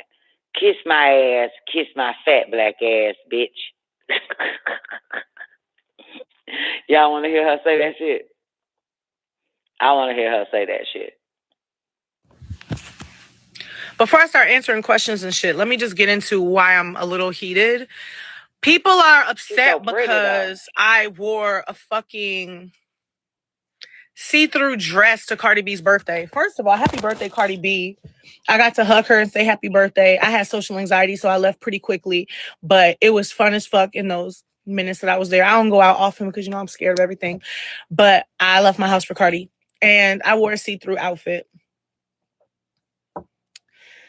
I'm not reading the comments specifically because I really don't have time to bring my vibration down with, negativity. But it's very funny to me that people are upset that I am wearing a see-through outfit or that I'm twerking in a see-through outfit. This is disgusting. This is what's wrong with. Don't you have bills to pay? Don't you got mouths to feed, including your own? Don't you have a life to live? Don't you want to fall in love and make friends? And we only pay bills once a month. We got goddamn 30 more days to go in on your goddamn ass. Don't you got shit to do? Go read the news, bitch, before I read you, ho. The fuck? Why are you worried about me? And it be the same motherfuckers doing the most disgusting shit. Like, you're disgusting, bitch. Calling me disgusting, bitch. Ain't you the one walking around with build the wall on your fucking body, bitch? You don't think that disrespecting human life off and not crying though. I'm so glad she going off and not fucking crying. How many of y'all happy that at least she ain't crying? Goddamn it, cuss them out, bitch, to keep disrespecting human beings ain't disgusting? Bitch, watch your motherfucking values and watch your motherfucking mouth. I don't got time to give you any type of attention or real estate or value because, bitch, you don't value shit. You barely value your motherfucking self. So stay the fuck off my motherfucking page. Keep your comments to your motherfucking self, bitch. Let me do whatever the fuck I want to do. Remember when people minded their own fucking business? TBT to when people minded their own fucking business. Those were the days, boy, where people could just wear what they want. And there wasn't a motherfucking parade or conversation or commentary about it. And I'm not even mad. I'm just drunk and passionate because at the end of the day, this is not about me. And I just want to continue. Every time I speak my mind, people are always like, Lizzo's upset because people are mean to her. Bitch, I don't give a fuck if you mean to me. I'm rich, bitch. And I'm beautiful. And I have a beautiful family. Like, I'm good. I got friends who love me. I got an inner circle tighter than my motherfucking pussy, bitch. You think I'm worried about y'all? I'm not worried about y'all. I do this because y'all continually That's fucked up. You got an inner circle tighter than your pussy, baby. You got to work on that. Respect too. Human beings like it's a sport, like it's something to do. Y'all disrespect people like it's like fucking changing your outfit. You disrespect people like it's ordering a meal at motherfucking McDonald's, bitch. And for the record, it's none of your business, but I work fucking hard every single day.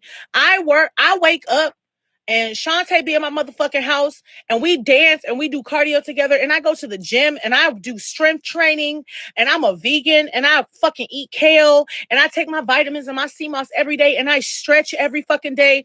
I try to meditate when I can. I wash my body. I respect my body as a temple and my mind as a temple. Bitch, I got stamina, bitch. Energy, bitch. So why the fuck does my body have anything to do with what the fuck you doing? Why are you worried about me when I handle mines? I'm a bad bitch, bro. The fuck is wrong with y'all? So that's what really bothers me because y'all continually disrespect people without knowing their story, without knowing what they're going through, without knowing shit about, not y'all. Y'all know I ain't talking about y'all. I love y'all. I'm talking about these people who are continually disrespectful and we've normalized disrespect. We've normalized disrespect.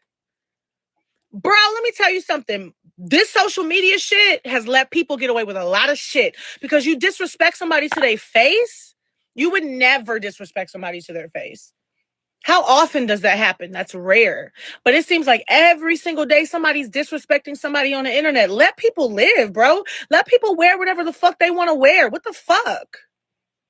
I don't get mad at nobody for wearing what the fuck they want to wear. This bitch want to wear Make America Great Again, build the fucking wall. You want to wear that all over your body for fucking attention, you fucking attention fucking lacking ass bitch. But you want to get mad at me for wearing a see-through dress to my own event that I want to Cardi B's event that I want to go my own night out, bitch.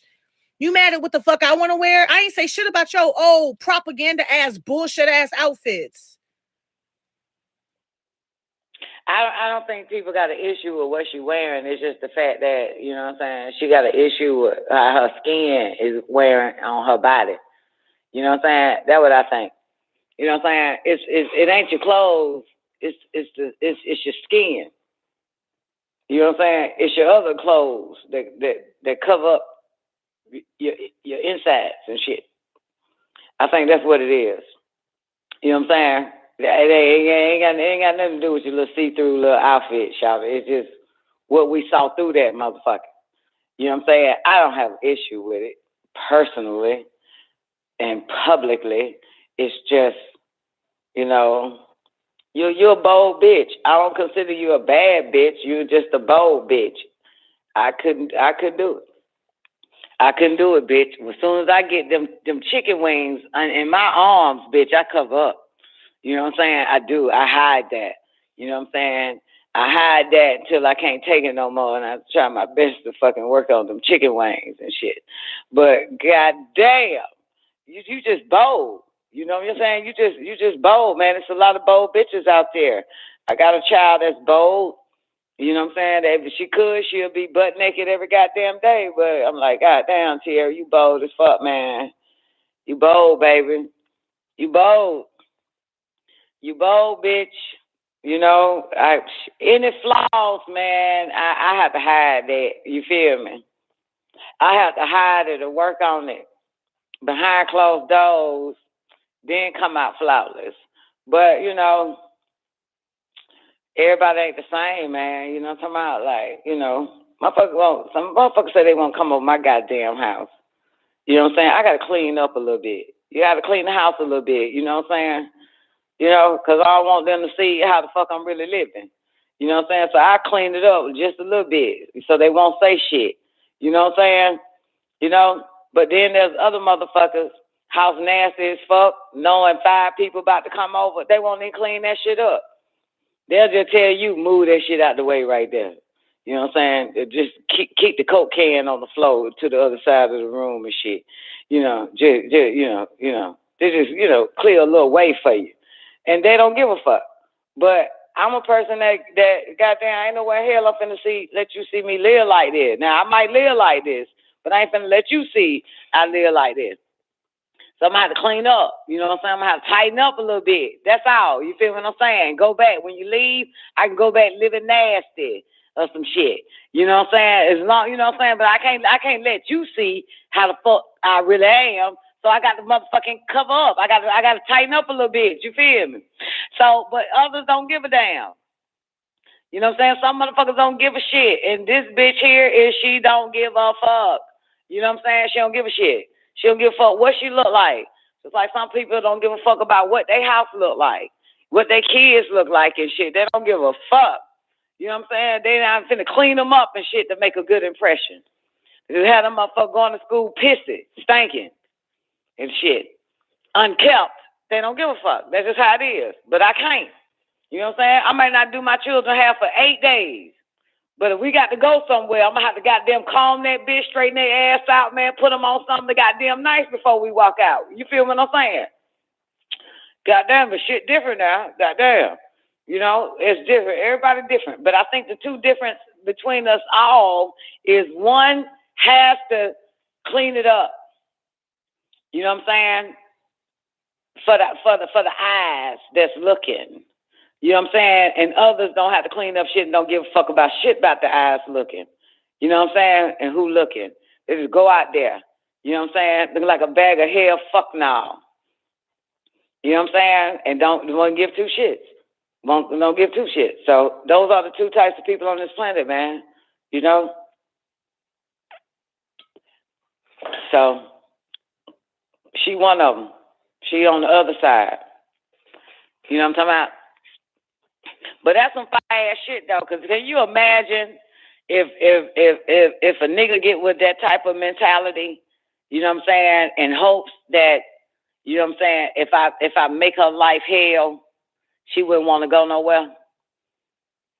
If I put all this weight on her, she would just want to stay in the damn house, not do fucking nothing, and find out that this bitch that he did that shit to don't give two fucks. She'll still go outside butt naked, fat as fuck. Who gives a fuck? You know what I'm saying? Like, for real. Like, find out this shit backfire on the niggas.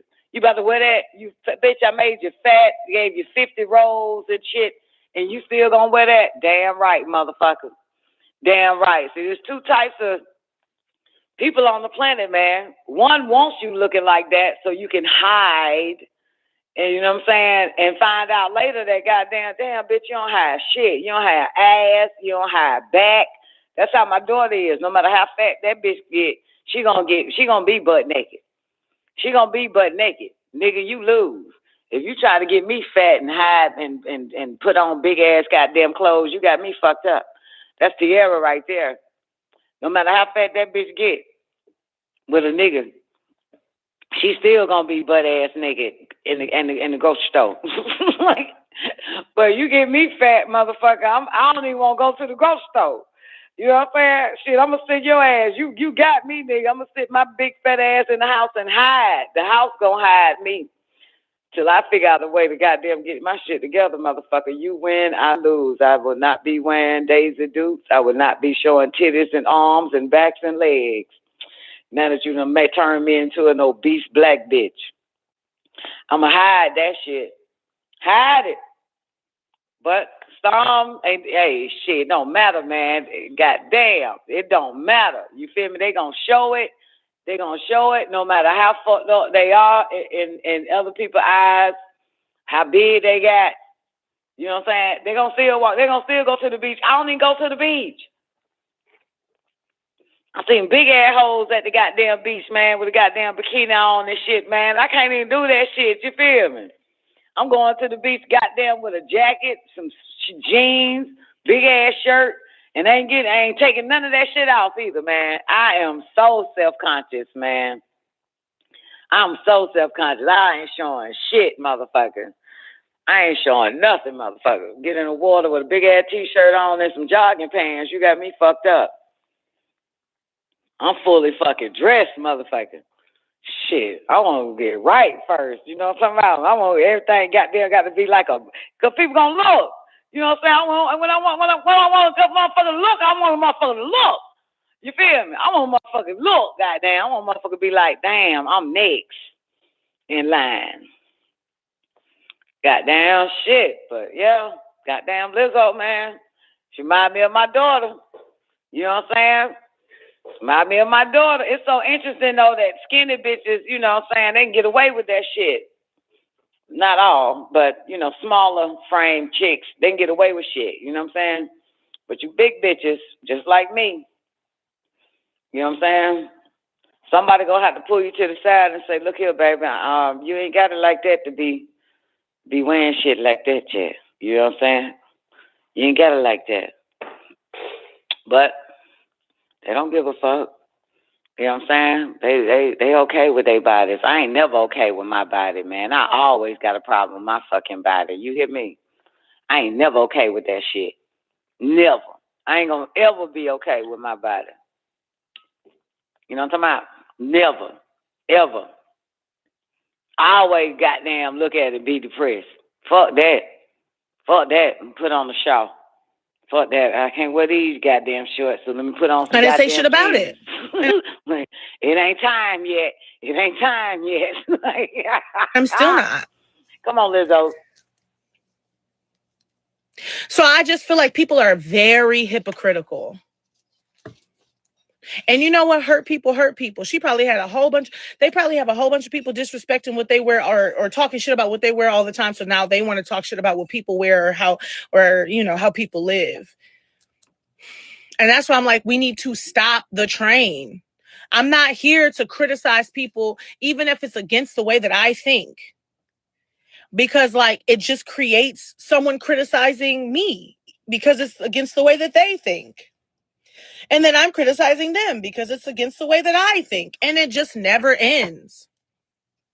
Where are we going as a society? Where are we going as human beings? Where are we going as people?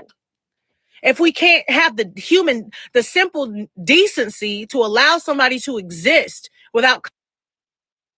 Girl, you can get away with it, Lizzo. You just did, man. Anybody goddamn give two shits.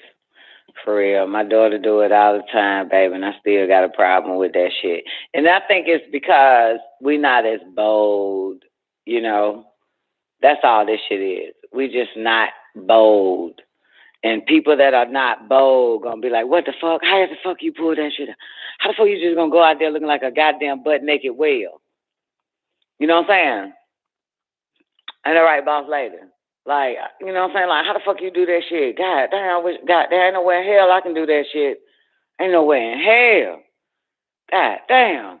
I think they just programmed us a little different and shit, man. I just think, man, I'll never be fine as fuck. That means I never walk around butt naked. I'm mad about that. I think some of us are just programmed like that. You're never going to be happy with your body, so you're going to always cover it up, Nicole. Yeah, well, got a point there. They set it up where I can't walk around butt naked, booty showing, perfect titties. I can't even show my titties. This bitch titties hang. Look, this lady titties hanging. Look, this lady titties. This lady titties. That her titties all the way down there, and they got that long ass thing right there. You see that? See that long ass? You see this part right here that got them? That little. Look at my mouse, y'all.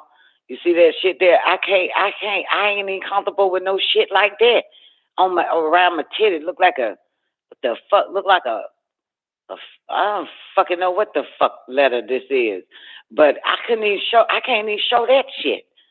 What the fuck? You see the little line on the titty, that little U line or W going or some old. I fucking goddamn. I can't do that shit. This bitch did it though. That bitch can. If I got this, if my shit looking like this, motherfucker. Oh hell no. Okay, and then all this is stomach there. I can't do that shit. You know what I'm saying? Like, yo, girl, I no fucking way. You hear me?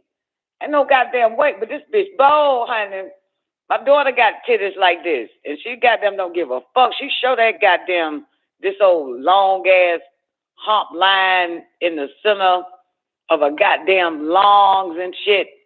Just you can tell that's all fat. Ain't no way. Ain't nobody supposed to see no hump, no crepe, no crease right there. You know what I'm saying? Look at my titties. Now I don't want that shit. I can't show them titties. I can't do it, Sweet Ocean. You know what I'm talking about? You look at Sweet Ocean. You want me to show my camera? There it is. I can't do that shit, man.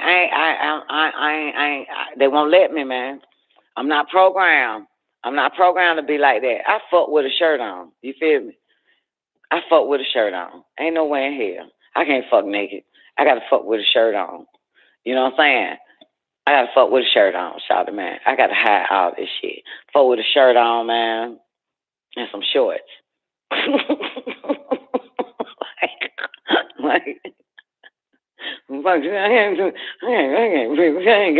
ain't bold like that, man. I'm just not, you know. I wouldn't even consider myself sexy, man, in the bedroom scene. You feel me? God damn, boy. Oh my God. I wish I had it, though. I wish I had that bold mentality. Yeah, big ass nightgown and shit. That right. And just pull that bitch up, man. Don't pull it right up to where my pussy in my stomach meet. Hide the stomach, man. Just goddamn focus on the pussy, man. Shit, man. Goddamn. That shit scared me, baby. I wish I was bold, though. Look at that shit. I ain't bold like that. Shawty got titties like she done had about 8 fucking kids and shit, don't she? Like, God damn, Shawty, man, what you do to your body, man? You ain't got no kids and your titties all dropped like that, man. That's too much goddamn estrogen or some shit. You know what I'm saying? That's too much Similac. There's something wrong with that, baby. For me, if my body look like that, I'd be depressed. Because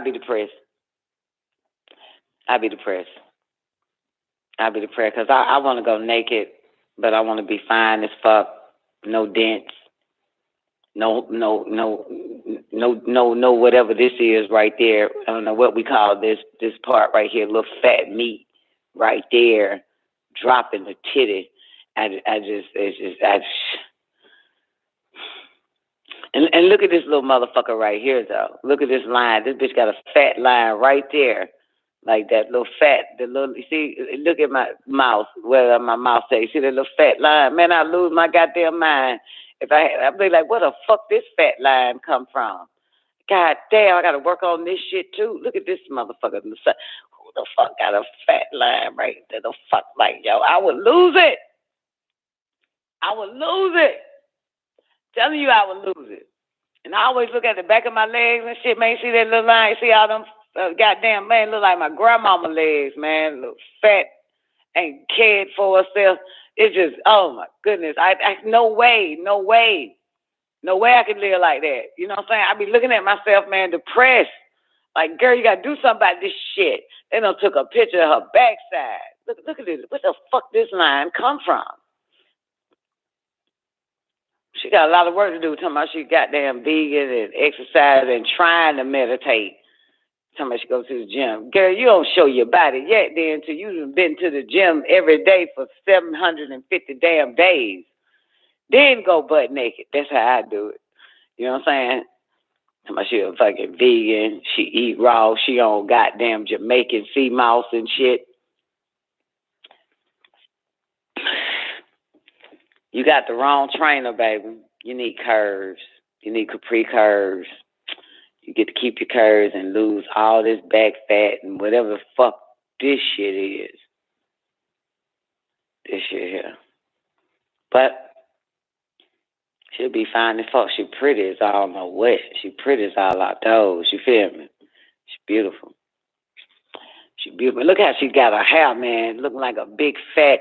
From the back, she's like a big fat 12-year-old, don't she? Little part. Her goddamn nigger hair strung up with some dog ass hair hanging. Look at this shit here. Look at this shit here. Look like a fat 12-year-old going to Halloween some goddamn well, man. Like, yo, your mama should beat your ass for this shit. Then little dog ass, fucking string ass hair all the way down and shit. This man, who the fuck did this shit to you, girl? You ain't got no circle tighter than your pussy. Girl, ain't nobody no way in hell your circle hair you going out there like that. Who did your hair, bitch? Fire them. Fire. Look at this old shit here. Like a fat child on her way to a birthday party or some old shit. Your mama them feeding you too much. And whoever did your fucking hair done lost their goddamn mind. You need to get rid of them. Quick. Is that her black titties? That's her black Orella? What that shit called over the titty? Is that a tit? If she wore panties, why she ain't wear a damn bra? Is that her titty circle? Her titty nipple, what y'all call that shit? Aurora? Areolas? Corolla? What's the titty circle called again? Y'all help me out. The titty nipple circle. What's the titty nipple? Okay, I'm about to move on from her. But yeah, look, man, this is not it, baby. I'm telling you, girl, you was my child, honey. You'll be mad just like my daughter is every time I get on her ass, her fat ass. You know what I'm saying? Every time I get on her fat ass, goddamn shit. Like, you ain't got nobody to get on your fat ass. Areola. Yeah, the areola. Thank you. Is that her areola or is that like a nipple patch over a nipple? I think that's her areola. Girl, you talking about it and you ain't fucked Drake yet. I don't know a Drake. I know Jael will hit it though, won't he? Now, Jael like them big bitches. He like big ass hoes. He say more pushing for the cushion. Jael will hit that shit. Jael don't give a fuck. Some of these niggas don't give two fucks, man. They like you looking like that. They don't want you no other goddamn way, you feel me? They don't want you no other way. They want you fat all around. They like that shit. Want you fat chest, fat stomach, fat face, fat cheeks, fat neck, fat back. They like all that shit, man. That shit, they're wild. The image of illness. All right, let's move on. Short, skinny, black nigga will hit. Drake wouldn't hit that shit, would it? She said, and I ain't fucked Jake yet. And I ain't fucked Drake yet. I guess she done moved on from the Minnesota Vikings niggas now. She wanted that nigga. That nigga did not bite, did he? The Minnesota Vikings. Whatever that nigga was like, bitch, please. Nigga said, bitch, please. Okay, I'm moving on, man. I got one for y'all, man. Let's get back to my boy. He's still in the mix, Dave Chappelle. And so I got one for y'all. Farrakhan That nigga Farrakhan. That nigga Farrakhan. Let me get Farrakhan in this bitch. So Farrakhan decided to talk about this shit for about 14 goddamn minutes. Y'all want to hear Farrakhan? He goes in on the LBGTQ, Hollywood, and Dave Chappelle. It's on YouTube. All right. Action. But years ago, you couldn't see women disrobed as they are today. Even if there were homosexuals in our community, they didn't parade themselves before the world. They would hide it because the average person would not countenance homosexuality or lesbianism. But look at Hollywood, how it promotes it. Look at how cross-dressing is being advised. And many great black strong men have been asked to put on women's clothes. For what? They're selling a thought to black people that it's all right to be other than yourself. You remember when I spoke of Medea, I never saw Brother Tyler Perry as a man that was promoting cross-dressing. I saw him promoting Medea, that great woman in the life of black. This nigga sick. This nigga sick. This nigga sick. All the women on the fucking planet, and you gonna play the bitch. And you gonna play the bitch. All the women on the planet, you gonna play this bitch. Get the fuck out of here. This nigga Farrakhan People. sick with Of course, right it was done in a comic way, but nevertheless, the scriptures of the Bible teach against women dressing like men, and it teaches against men dressing like women. And even in the Old Testament, the punishment for so doing was death under the law of Moses. Hollywood, you all know the Torah. You know what God has said, but you are promoting evil. You are promoting that which is against the will and the way of God, and you're doing it purposely. Not so much for you.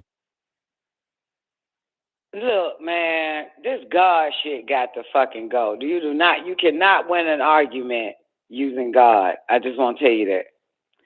You cannot. You win an argument using children. Okay? You got it? You know what I'm talking about? You cannot win an argument using God and that goddamn Bible and shit. You know, it's about the fucking kids. It ain't shit. It ain't got nothing to do with God, sick fucking ass. This old sick fuck. It's not your people. But you know that we are to receive the kingdom after God takes it from you. And you hate the fact that our rule is going to come whether you like it or not. The kingdom will be taken from you and given to this rejected stone, this black man that God has chosen to be his people. You know this.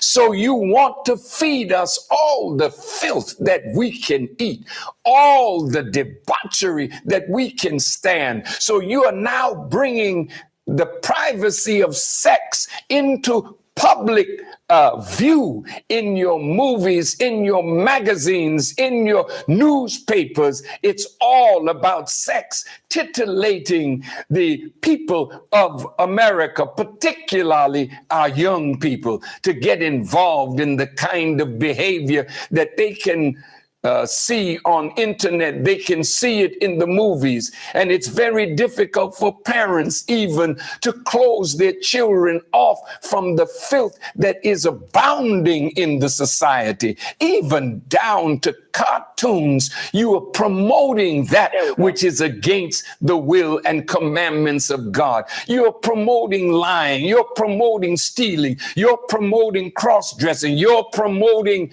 lesbianism and homosexuality. You are doing this purposely. And the scripture says Satan has made evil fair seeming to the people.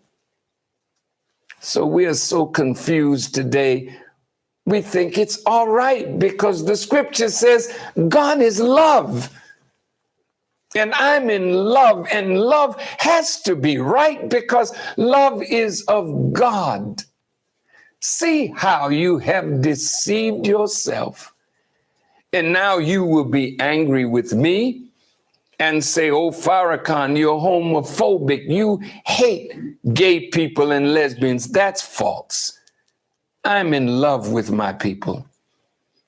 I'm in love with you, regardless of how you present yourself. I have never disrespected you. I have had teachers of my violin that are gay. I never disrespected them, nor did they disrespect themselves in my presence. I was educated by a gay person in Detroit because I spoke ugly about lesbianism and homosexuality, and he was hurt. And when I came to Detroit, he asked to see me. And I remember his listening to my lecture, and he came to the private quarters that I had, and I let him in, and we sat and talked. And he wanted to change his way of life, and he gave me guidance he didn't know he was guiding me, but he was telling me about the language that I used. It was the same with rabbis that I sat down and talked with. They had dinner in my home, and they told me that some of my language was hurtful to them. They didn't know it, but later I told this former chief rabbi, dean of the rabbis in Chicago. Hold up, dumbass commercial. He told me and talked with, they had dinner in my home, and they told me that some of my language was hurtful to them. They didn't know it, but later I told this former chief rabbi, dean of the rabbis in Chicago, that what he told me, I thought about it. I'm not interested in making white people enemies of ours. I'm not interested in stirring up hatred in you for me or for us, but I have to give you the message whether you hear or forbear. So I try now to be more careful in the way I speak, because it is not my desire to hurt your feelings, but the Honorable Elijah Muhammad says, truth hurts, but it only hurts the guilty. And I remember Brother Malcolm one day when he was lecturing at a college, and the people started hissing the Caucasians against him. And he said, oh, that's what your father did in the garden. And he said, whenever a man throws a stone in a pack of dogs, the only one that hollers is the one that gets hit. And today, if I don't preach the truth to try to save your life, I will lose mine. And if I don't warn you of what the consequences are, and you continue in what you're doing with no desire even to change because you think you are living right, this enemy is a scientist of evil.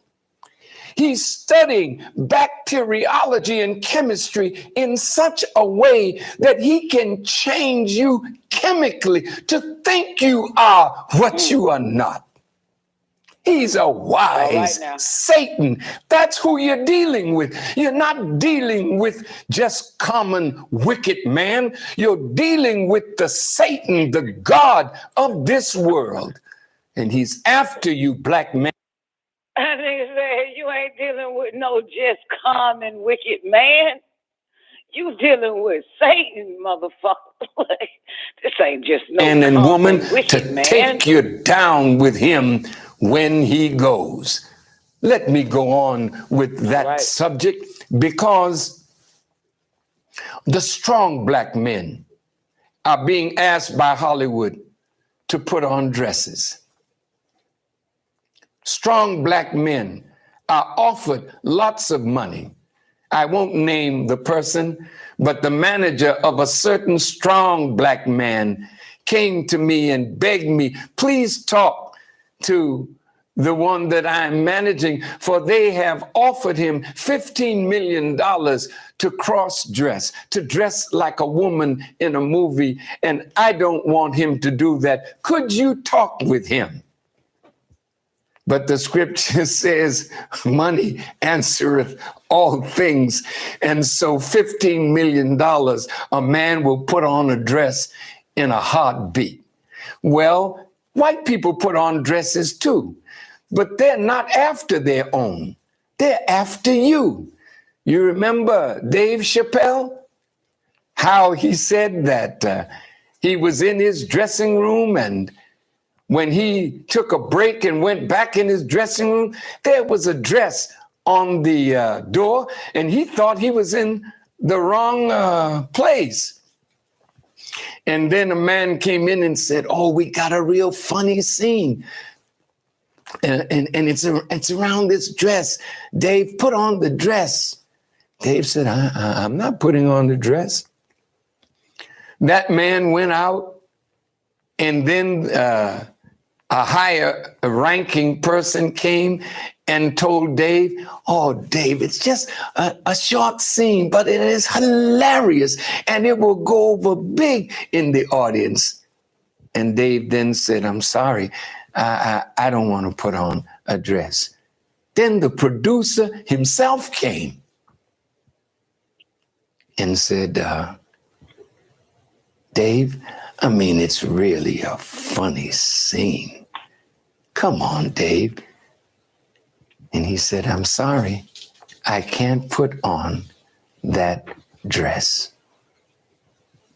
And he said, when they left, they came back within a very short time. They had already written the real scene, but they wanted to get him to put on a dress, because what they're selling, black brother, is that they want you to be so wrapped up in what they're wrapped up in that you will stick your fingers in your ear when you hear the warning and the call of God. And when you do that, you will go down to hell with your enemies. Oh, my dear brothers and sisters, the enemy is after you. This generation shall not pass before all these things come to pass. As it is written in the scriptures, resist the devil, and he will flee from you. But you're acting so weak that when you know he's leading you to something that you should not do, you don't resist, because you want the fame, you want the money, you want the job, you want nearness to your enemies. Remember how Satan took Jesus up on a mountain and showed him all of the cities that he could have if only he would bow down to Satan. Mountain here means he takes you up to a high place because that's where you want to be in sport, in play, in music, in science, in medicine. You want to be on the mountaintop. But the man that's taking you there is the God of this world.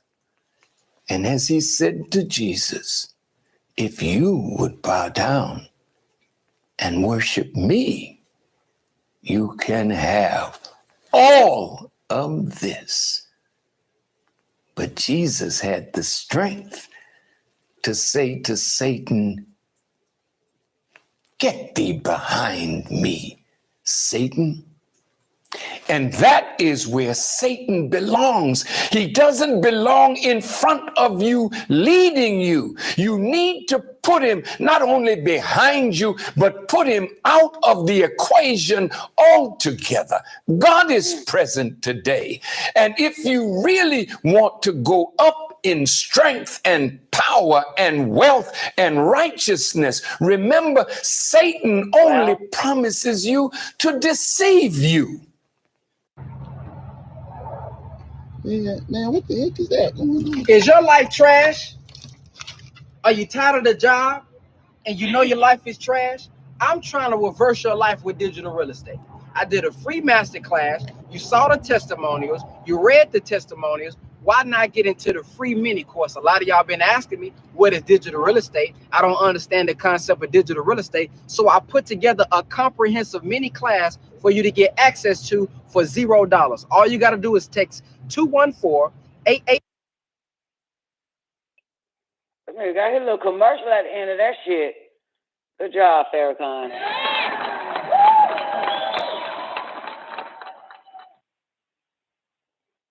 Good job, Farrakhan, for that one, goddamn. But you know, hey, you got your people and the devil got his people. That's how it is. Farrakhan just having a conversation with his own people, man. But you see somebody black, man, see the devil got him, you just get sad and you want to try to goddamn, you know, get the devil hand from that motherfucker. And they fight you over it. You know what I'm saying? They're always going to fight you, man. You know, some people belong to the devil, baby. You know what I'm saying? That's one thing you got to understand. The devil has a seed too. Okay? Right, boss lady? The devil has a seed too, man. You know, black devils, white devils, male devils, female devils. The devil also have children here. So it's not just about, you know, you see a black person, that don't mean that motherfucker of the black God. That nigga could be of the black devil. You know what I'm saying? So just, you know, for real, man, like that's the one thing everybody keep missing, man. You know the devil children, because you ain't gonna be able to get us, motherfucker. You get your own goddamn kids. You're the father of your own children. You know what I'm saying? So a lot of these niggas and females, these black males and black females are of the devil seed. You know what I'm saying? Shit, ain't nothing you can do. Because that ain't your sister. That ain't your brother for real. You know what I'm saying? That's the seed of the devil. And you only gonna do what your mother and your father does. You only of your parents. But it's what Jesus say, you are of your father, the devil. Evil shit you gonna do anyway. That's why he didn't fuck with the damn Jews. You know what I'm saying? You know, he was only looking for his blood. You know what I'm saying? He was only looking for the lost sheep of the house of Israel only. That's all. You know what I'm saying? That's all. And trust me, man, them motherfuckers wasn't doing shit. We wasn't doing nothing. We wasn't doing we wasn't living in the image of the devil, I tell you that fucking much. Because that motherfucker is not our family. We don't do what that bastard do we? Because that ain't our seed. So it's always two sides, man. It's always two sides. Two sides. Take 10 black people, split them up into 5. They're going to disagree with each other. You know what I'm saying? 5 would agree because they are just likened unto each other. And the other 5 would disagree because they are just likened unto each other. You understand? That's how that shit is. So it lets you know automatically who's who on the planet Earth by way of what we agree with and what we disagree with. You know what I'm saying? It's in our nature. You know what I'm saying? The information is there. You know what I'm saying? The information is there. So to the black homos, whether you male or female, that's just who the fuck you are. You know what I'm saying? You of that side, shout it. And you disagree with us, and we disagree with your ass because we supposed to. The war is with Eve's seed and the devil's seed. God damn it. We don't always disagree. You know what I'm saying? What you think is right is wrong for us. And what we think is right is wrong for you. That's just what the fuck that shit is. You know what I'm saying? That's just how that shit goes. That's why we look to find those that believe as we believe, not those that don't believe what we believe. Goddamn, ain't nobody looking for your goddamn non-believing in what the fuck I believe. I'm looking for the motherfuckers that believe in I believe. So goddamn it, we ain't gonna get along any goddamn way. Because the war is with two sides, the devil's seed and Eve's seed. You know what I'm saying? That's just what it is. So shit, and it's still happening. Just stay on your goddamn side. Find all your little rainbow goddamn bright ass motherfuckers and be there. And I find my rainbow, the real rainbow motherfuckers who got the covenant, who got the real protection. I find those motherfuckers who got the covenant, the real protection. God damn it. That's how that shit go. Shit, ain't goddamn, the fuck it is. Goddamn. And the right, King Ellis, great day, baby. Ain't nobody goddamn about to give a fuck. You know what I'm saying? I tell a crackhead, stay a crackhead, motherfucker. Give a shit. You know what I'm saying? I don't want these homos to stop being homos. Don't bring your goddamn ass on this side now that you think you done been delivered. No, you stay your ass over there on the homo side and you deliver them and y'all just be some new delivered homos. Don't bring that shit over here. God damn it. Let me tell you why. Because I know about habits. You know what I'm saying? You always gonna end up going right back to it any goddamn way. So stay your ass on that side. Motherfucker. It's like a drug addict. I don't do drugs no more. Good. You can come on this side. Next thing you know, motherfucker, you find out your damn baby swallowed a crack rock because you let the motherfucker in. No, nigga, go find recovering drug addicts and go be with them motherfuckers. Don't bring your ass over here. Goddamn, since you claim to be recovered. You know what I'm saying?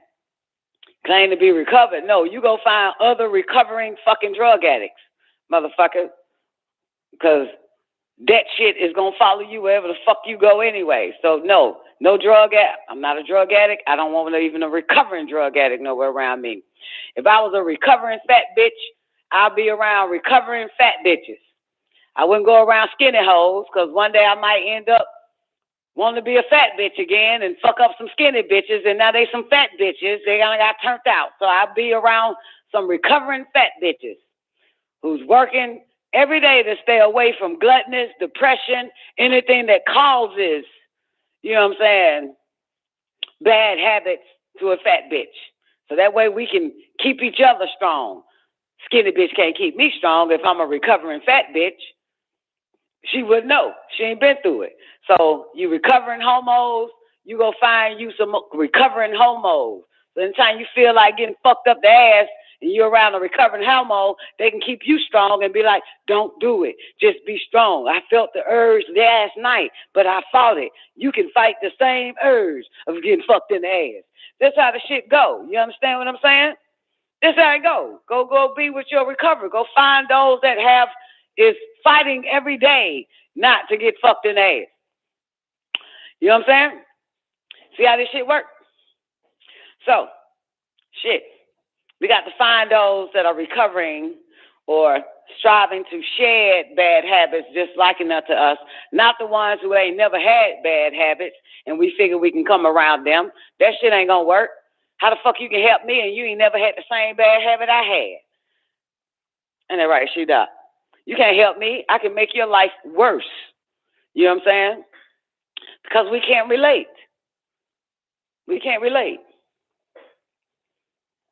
You want to go around those that you can relate to that are really trying to clean their life up in certain areas that you're also trying to clean your shit up. So y'all keep each other strong. You know what I'm saying? You help each other go through the fight together, fight the devil together. You know what I'm saying? But if somebody ain't never had to fight the devil, you can't be their guy. You can't go around them. You know what I'm saying? Because then they'll be fighting you, the devil. You know what I'm saying? And goddamn, they shouldn't even be your friend. You got to know who you got to know who you need to hang around. You feel what I'm saying? You got to know who to be around for real. So homos, fat people, drug addicts, alcoholics, molesters, trying not to be a molester, you need to hang around recovering molesters. You don't bring your goddamn used to be molesting ass over here thinking you don't do no shit like that no more. Get the fuck out of here. That ain't gonna work. You know what I'm saying? They always want to go around a motherfucker ain't got the same fucked up demons as theirs. Like, no. Like I heard that voice when I was in Georgia, thinking about all the motherfuckers I'm going to be with when I get to Florida. All my little family going to come and follow me, and I'm going to spend time with these motherfuckers. They go back to Georgia and all this fucking shit. Just thinking about everybody I cared about. And the voice said, look here, you got your own bad habits. You don't need nobody else's. That's what the voice said to me. So don't be thinking about them because y'all don't have the same bad habits. Y'all don't share the same bad habits. You broke away from maybe 2 out of the 10 that they still enjoy. So that'll be more temptation to you. You know what I'm saying? For you to give in and pick up the rest of the bad habits that you so-called is trying to run away from. So get the fuck away. Don't bring them. Don't bring them. Don't bring them. You know? Don't bring them because for you know it, you're going to be back with all 99 bad habits because you're trying to break them. So you can't bring that shit. You know what I'm saying? You got to be around motherfuckers who don't have or have broken away from the bad habits. So y'all can both keep each other strong in your weakness. One is weak, the other one is strong. You know what I'm saying? So y'all can keep each other strong in your time of weakness. That's a beautiful thing right there. Yeah, that's wisdom right there, Sonara. That's what they told my motherfucking ass. You know what I'm saying? Yeah. So, and I can't say so far so good, but I can say this, goddamn. This is when you can't blame no fucking body. It's the part of your movie. When you can't blame nobody but yourself now. There's no other influence but you. Haunting you, talking to you. Trying to get you to fuck it up again. And then you just fighting alone. I love that part of the movie. You know what I'm saying? And you have to fight yourself and talk to yourself and tell yourself be strong and shit. And yourself is still weak, but you wants it. I love to observe the 3 cells of me or the 3 parts of me striving to get the weakest part of me not to give in. You know what I'm saying? Just watching it all happen at the same time, just witnessing the threefold being, you know, in war with each other, or trying to talk some sense into one of the fold beings that this not what you want, this not what you need. Let's stand together strong. That shit is a beautiful situation when you get to analyze or study and witness the 3 parts of you at war because one of them wants to be so weak to convince the other 2, let's do it. And then the other 2 say, no, let's not. But eventually all 3 of them agrees to do it. So this is the part of the movie you can't blame nobody. Nobody came in, you know what I'm saying, with the power of suggestion. Only the former you, the less superior you. You know? That's kind of good, ain't it? When it's just the self. When it's just the self having a fiend for something. There's somebody coming in your life fiending for something. And you're trying to talk them out of it. Trying to keep them strong. But they give in. You ain't got time for that shit no more, man. You got to keep yourself strong now. You know what I'm saying? That's why you walk alone on your path. You just got to keep yourself strong when you're weak. You ain't got time to use all that common sense and wisdom because you're going to need that shit for your own goddamn self in your weakest hour. You know what I'm saying? In your weakest hour, man, you're going to have to say that shit to yourself. Anyway. I thought this was an old situation, I thought this Farrakhan, I kept saying this ain't the old ass Farrakhan that can't keep himself, can't even sit in the chair. This is an old clip of Farrakhan talking that shit.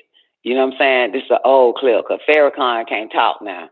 This motherfucker falling out of chairs. They got to hold him up and shit like that. So yeah, this is an old conversation of Farrakhan with especially when he mentioned the old Dave Chappelle, right, Sonara? When he mentioned the old Dave Chappelle on the set of Blue Streak, I think that was the name of it when he was talking about it. I'm thinking this motherfucker's going to talk about the Dave Chappelle, the closer, and the goddamn trannies that's trying to get him taken the fuck down off of Netflix. So, yeah, this is an old-ass clip. This nigga here at Farrakhan somewhere goddamn on a respirator. This motherfucker ain't goddamn old-ass nigga, man. But, you know, I don't know why they keep wanting to use Farrakhan and shit. You know what I'm saying? Like, it's damn near 900 million motherfucking black-ass niggas with bow ties. Y'all niggas need to be talking about this shit. Stop using Farrakhan's mouth like he your fucking goddamn puppet. Where the fuck is your mouth at? Where's your goddamn, you know what I'm saying, teaching your people this shit? Then this old fuck nigga at the end of this Farrakhan clip gonna do his commercial on real estate. But I got time for real estate right now, motherfucker. It's a war on black men, castrating and killing them, taking their motherfucking livelihood. Fuck your goddamn real estate class, nigga. I'm thinking this nigga gonna come out from the trash can and say, and as you can see, my brothers and sisters, we cannot let this devil win with his homosexual. I'm thinking this nigga gonna come out the trash can and back up what the fuck Farrakhan just said. This nigga come out the trash can talking about some digital fucking real estate. The fuck is going on around this motherfucker? Nigga, this shit ain't got nothing to do with what the fuck is really going on around this motherfucker, man. Some digital goddamn real estate class. The fuck? You see this shit? You see this shit? You see? Now I see why you use goddamn old ass Farrakhan voice for some shit that's happening today and shit. Cause you can't use your current voice to talk about some shit. To bring awareness to show that, yo, this shit ain't right. You know what I'm saying? This shit is not fucking right. It is all wrong. You can coexist with these motherfuckers, but goddamn, you come on outside and want to goddamn crucify us. That shit don't go like that. That shit don't go together. Ain't that right? Say what the fuck we want to say. You dress the way you want to dress. You fuck who you want to fuck. So we do the same goddamn thing around this bitch, but goddamn, now here you come with wanting to censor a motherfucker. Well, you want to censor us, then you should be censored as well. Don't go, you know what I'm talking about? That shit go both ways around this motherfucker. Meanwhile, y'all all in the school system and shit, white men dressing up in a fucking dress with their dick showing, sitting in class in a chair reading sick pornography to fucking 5-year-olds and shit. Motherfucker, we got a lot to fucking say. This is not right. You know what I'm saying? This is not right. This is not right. We have to speak out. You know what I'm saying? The shit y'all doing ain't fucking right, man. We didn't say shit about y'all letting these goddamn old ass, sick ass men come to the goddamn school legs all open with their dick showing, reading the fucking kids. Until the motherfucker was doing that shit.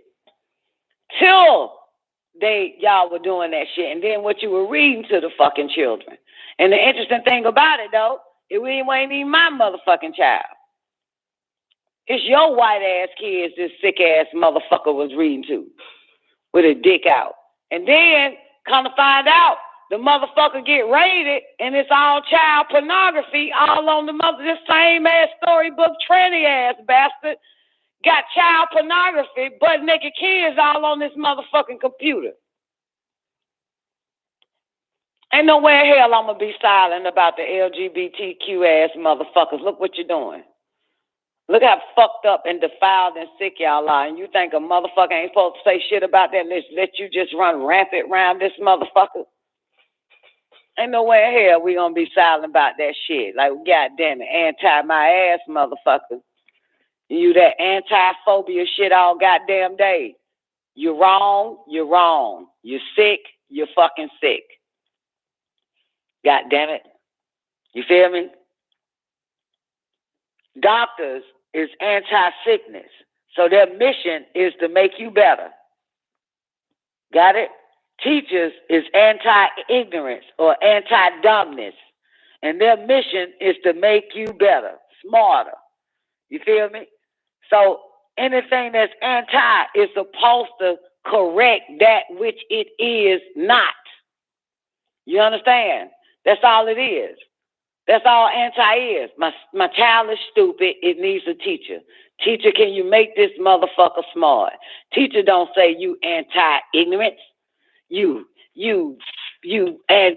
got a fucking, you phobia ignorance. You got a phobia of stupid people. You phobia of your son being stupid.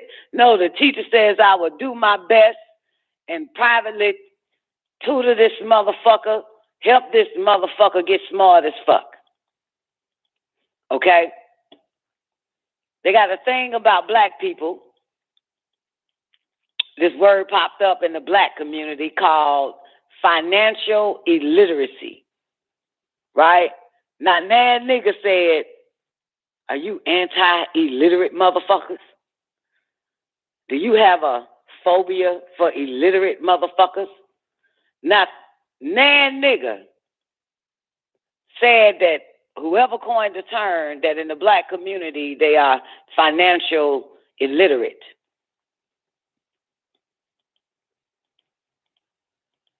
Called them anti-illiterate people or has a phobia, fear of illiterate people.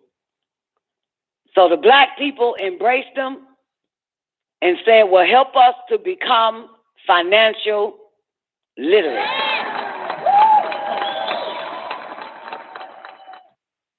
Okay? You understand? So anything the opposite of, we want to help you become better. We're not afraid of you. It's just you're not supposed to be doing that shit. You understand? We want to help you either get off of it. You got alcohol, recovering alcohol systems in place. What's that shit called? People have to go to alcohol therapy or some old shit. Nobody is saying that these places that are set up for people to get off drugs has a phobia for alcoholics or it's anti-alcoholics. Yes or no? So you got all these clinics that any alcoholic can go to get off that shit. So when we don't want our brothers and sisters and our children homosexuals, we have a place to help you get away from that shit. But that's anti-gay. That's homophobic. Ain't that a bitch? But to help my Uncle John get off of alcohol, I'm doing a good job. To help my Uncle John recover from alcoholism, I get applauded. You will get applauded. The clinics in place that my Uncle John can go to help him recover from this sickness, this disease, gets funded. You understand? Some of it is government funded. Everybody is happy that he's going through a 10-step program to becoming what is called clean. But yet, that's not anti-alcoholism, is it? That's not alcoholic phobia. Yes or no? No. That's the right thing to have in place for people who wants to get clean. Okay?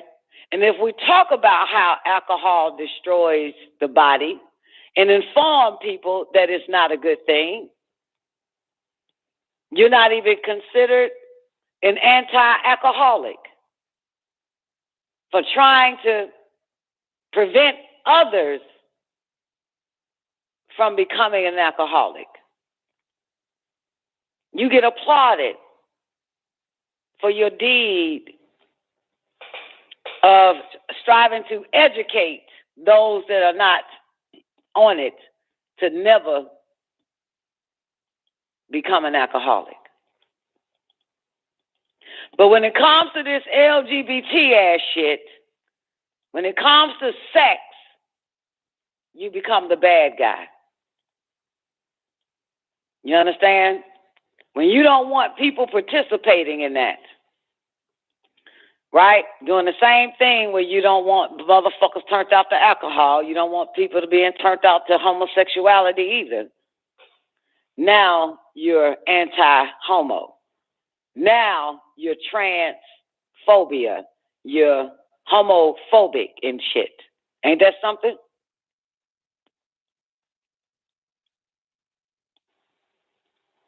That lets you know something wrong there, right? Something wrong with that. Something wrong with that shit. We got a serious problem now. That lets you know that evil is running rampant. You know what I'm saying? No, I'm not okay with that. Like I'm not okay with my mother who drinks alcohol. I'm not okay with that. I'm not okay with my brother that does drugs. I'm not okay with that. I want you off that shit. You know what I'm saying? I'm not okay. I'm not okay with that. Yet I'm not a anti-alcoholic, not called that. I'm not called an anti-drug addict because I'm not okay with drug addicts on drugs. I'm okay with them getting off that shit. I'm okay with them getting off of being an alcoholic and helping them as much as I can, being, supportive. It's natural to be supportive with someone that wants to get clean. Be clean from this shit. It's tearing them apart. It's hurting them, and they want out. It's natural to help them out. And the first step for a person that's an alcoholic or a drug addict is to say that they hate it. They hate it. You understand? That's the first step, is to say, I hate alcohol. I hate drugs. And the more they say they hate it, that means at this point they become anti-alcohol, anti-drugs. Okay? So they can continue to get further and further away from that which what they hate, so that they can be clean from it. You know what I'm saying? That's the first step, is hate. You got to hate it. You won't get better until you hate it. You hate what it's doing to you. You hate what you're also doing to yourself. And you hate what it also does, how it uses you to convert other people into that. And how many lives that you influence during your time of seeing alcohol was a thing to do or drink. And how you referred others on it. And all of that is you hate yourself. You hate it because you became an influencer of the alcohol. So it ain't just what it did to you, but it's what it also caused you to convince or persuade others or influence others to also become an alcoholic. So you got damaged souls under your belt because of what you've done, how you influence them, encourage them to also do the same thing.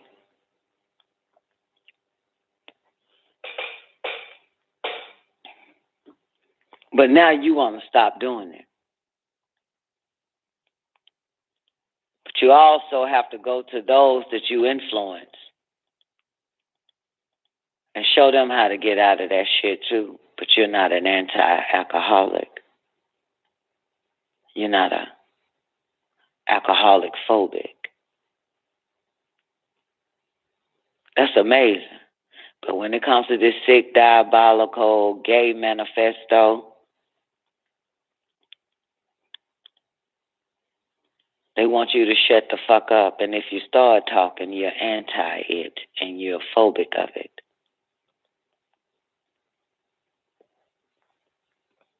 We just don't want everybody turned out. We don't want the people we care about turned out to this bullshit, to this new drug y'all got out, that y'all literally let out the closet. We just don't want that to happen. Same way, we don't want drugs and alcohol to happen again. This ain't got nothing to do with anti or... I can't hate what I never had, motherfucker. It's only the homo has to hate homosexuality, just like the drug addict has to hate drugs, has to be against it. Just like there were gang members and gangs eventually got out and hated gangs and was striving to prevent others from going that way because it's dangerous. And those that make it out supposed to live to tell how fucked up the shit is to warn others not to go in it.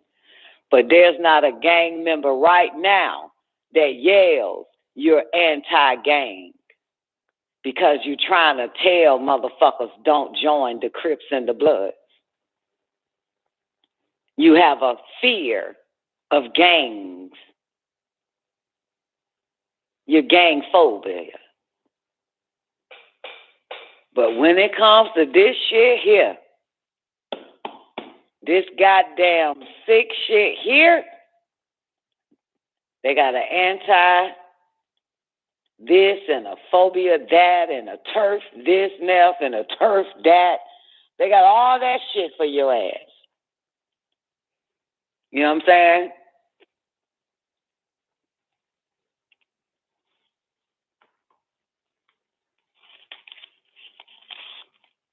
But we only talking to those that are easily influenced and strive to help them to not get influenced by it, whether it's drugs, alcohol, or sex, or joining a fucking gang. Trying to protect 90 seconds by bringing awareness to don't do it. Trying to protect. You know what I'm saying? Just trying to protect those in their vulnerable moments. Don't do it. Don't do drugs. Don't do alcohol. don't do sex. You get turned out, baby. Ain't no way to turn that bitch off. Once you 60 turned out, seconds. it's hard to turn it off. No matter what this shit is. It's dangerous.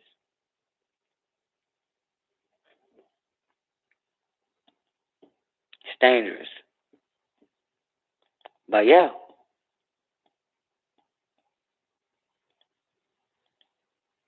Yeah, man. You can talk about all the bad shit that people are partaking in. And won't nobody say nothing till you mention these sick fucks here. Till you mention this other sick lifestyle. It ain't even a lifestyle, it's a death style. All this shit is a death style. We're just trying to protect the ones we care about. 10 seconds. You know what I'm saying? Ain't nothing wrong with that. I saw what alcohol did to people. You understand? I saw that shit. I saw what joining gangs did to people. I saw what drugs did to people. I saw what sex did to people. You know what I'm saying? I saw what eating the wrong goddamn foods did to people and myself. Trying to get clean from every last one of those activities and habits, and now tell motherfuckers to stay away from it. Stay away from it all, goddamn. Stay away from all that shit. Fight that shit. Resist that shit. Fight that shit. Resist that shit. Flee from it.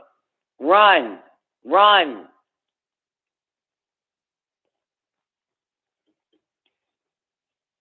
Anybody that wants out of that shit.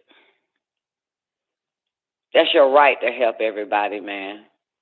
That's your fucking right. And to prevent the innocent from falling for that shit.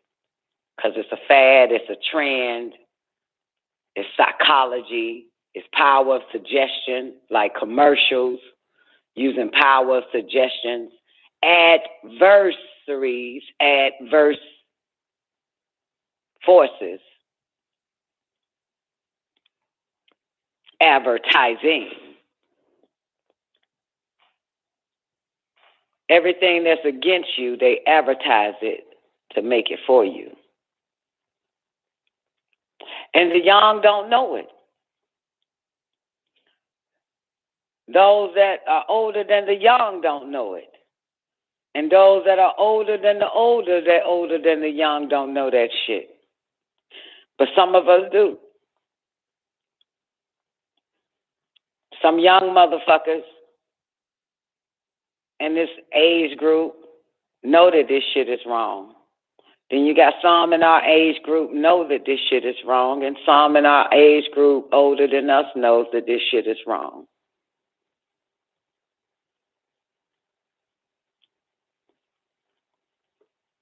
All this shit is fucking wrong. That's what it is. All this shit is wrong. But those that know it's wrong will still accept you. You know? Will still accept your wrong. You get what I'm saying? Like you got some non-alcoholic motherfuckers that will still go get you a six-pack. You know what I'm saying? That will still go get you a six-pack. You know? You got some non-homo motherfuckers that'll still encourage you to find somebody to love.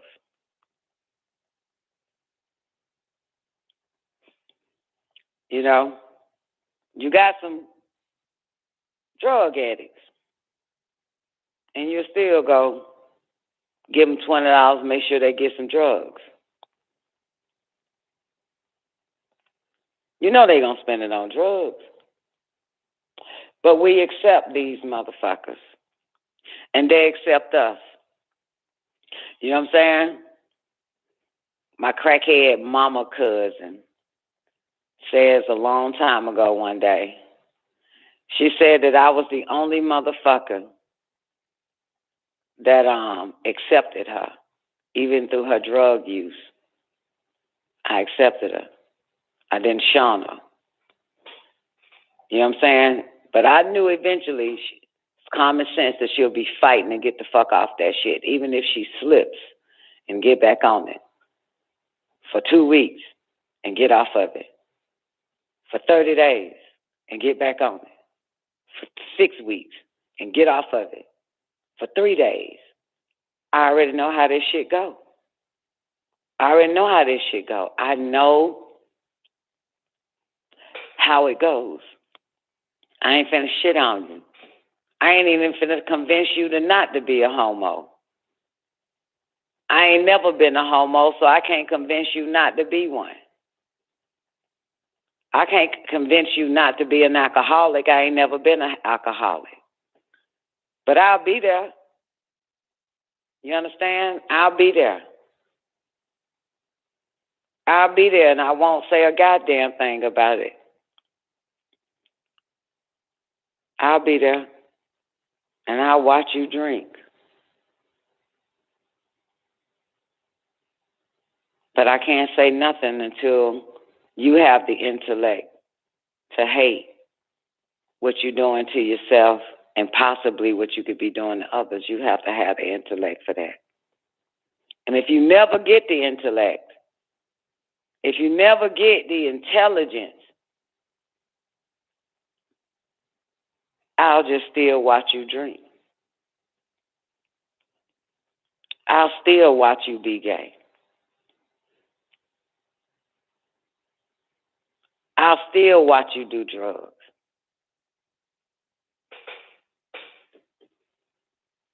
I'll still watch it all. I'll still watch you eat yourself into a depression. I'll still watch you fuck yourself to death. I'll still watch all that shit. I'll still be right there watching. Because it ain't you. It's me. It's me that they're showing me you. And showing me that I don't ever want to be like you. I don't ever want to be like you. They showing me y'all motherfuckers.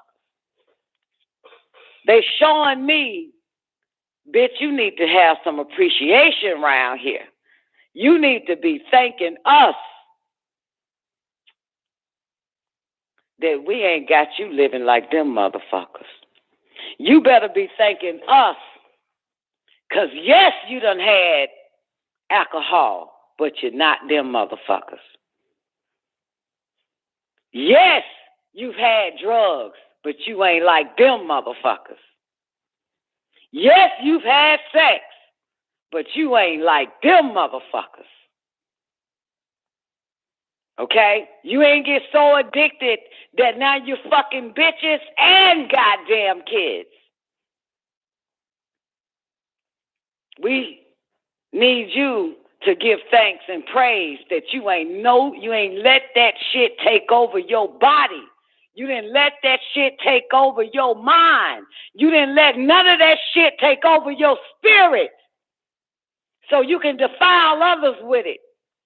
You better fucking be thankful. Give us the praise, because you could be just like them sick ass motherfuckers.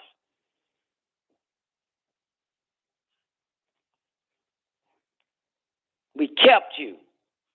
We kept you.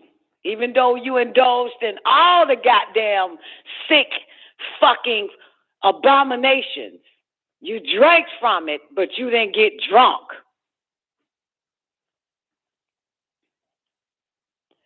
So all these motherfuckers you looking at, we only showing you simply because you need to give us the praise that it ain't you. It ain't you. You did join the gang, but you wasn't in it. You better be glad that we kept you through it all, because you could be just like these motherfuckers. You could be fucked up just like them. But yet, you want a blessing of money. You want a blessing of a big house, Nicole. You want a blessing of fancy fucking cars to show that we love you. So we keep showing you these fucked up ass humans and keep letting you know, bitch, that you ain't none of them. You're nothing like them. We kept you from not slipping into that sickness.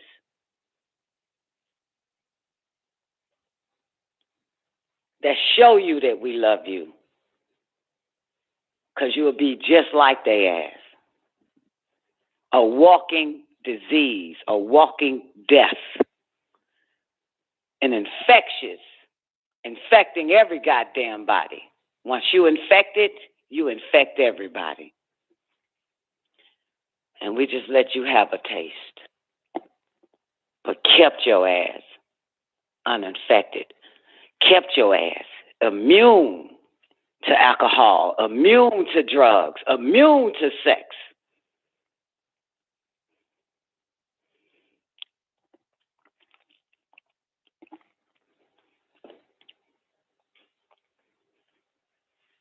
Because you somebody we need, baby. You somebody we care about. You somebody we love. So they show us these motherfuckers. They show you brothers, these homos and cross-dressing ass niggas. They care about you, bruh. Telling you that right now. They care about you. They care about you niggas too.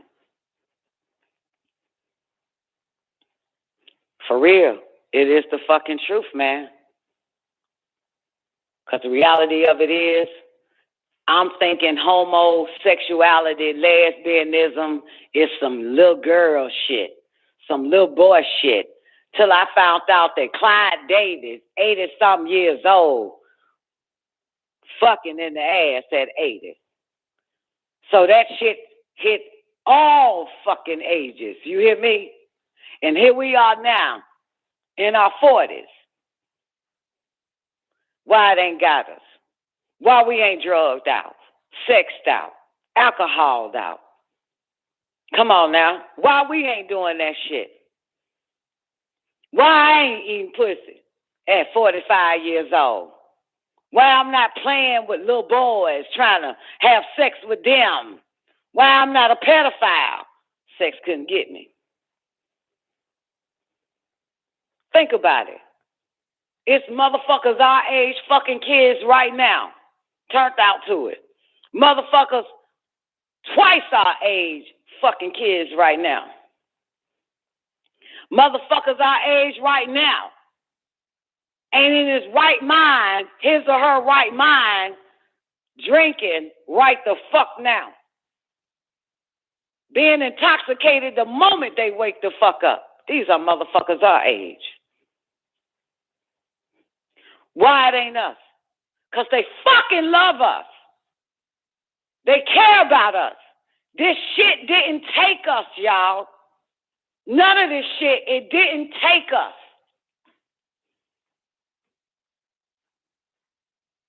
None of it. I know motherfuckers who did cocaine.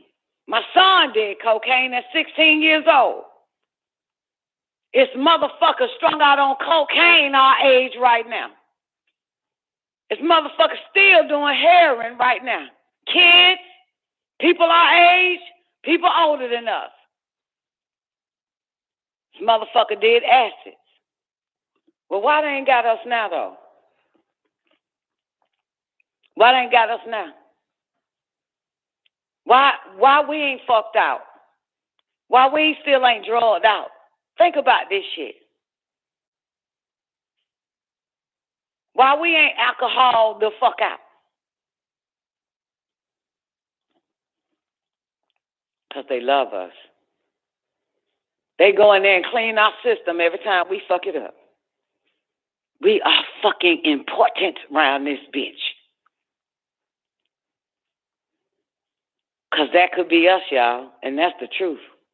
That could be us. That could be every last one of us right now. Look at your age. Look at yourself. That could be us. If you got any children around you, that is what your children would be looking like, would be looking at. But they're not looking at you. Intoxicated, fucked up, drugged up, alcohol the fuck up, and sexed up where you want to go in your fucking kids' room and fuck them too.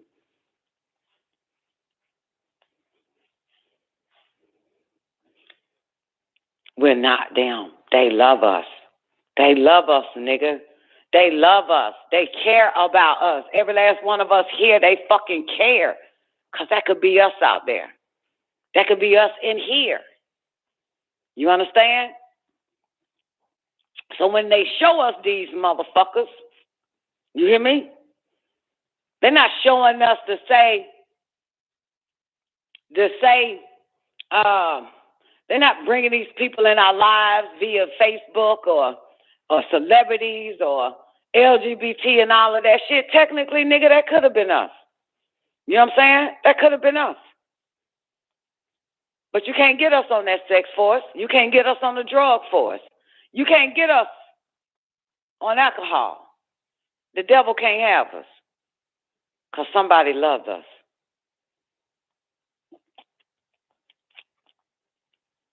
Somebody kept us from this shit where we wouldn't end up like these motherfuckers. You hear me?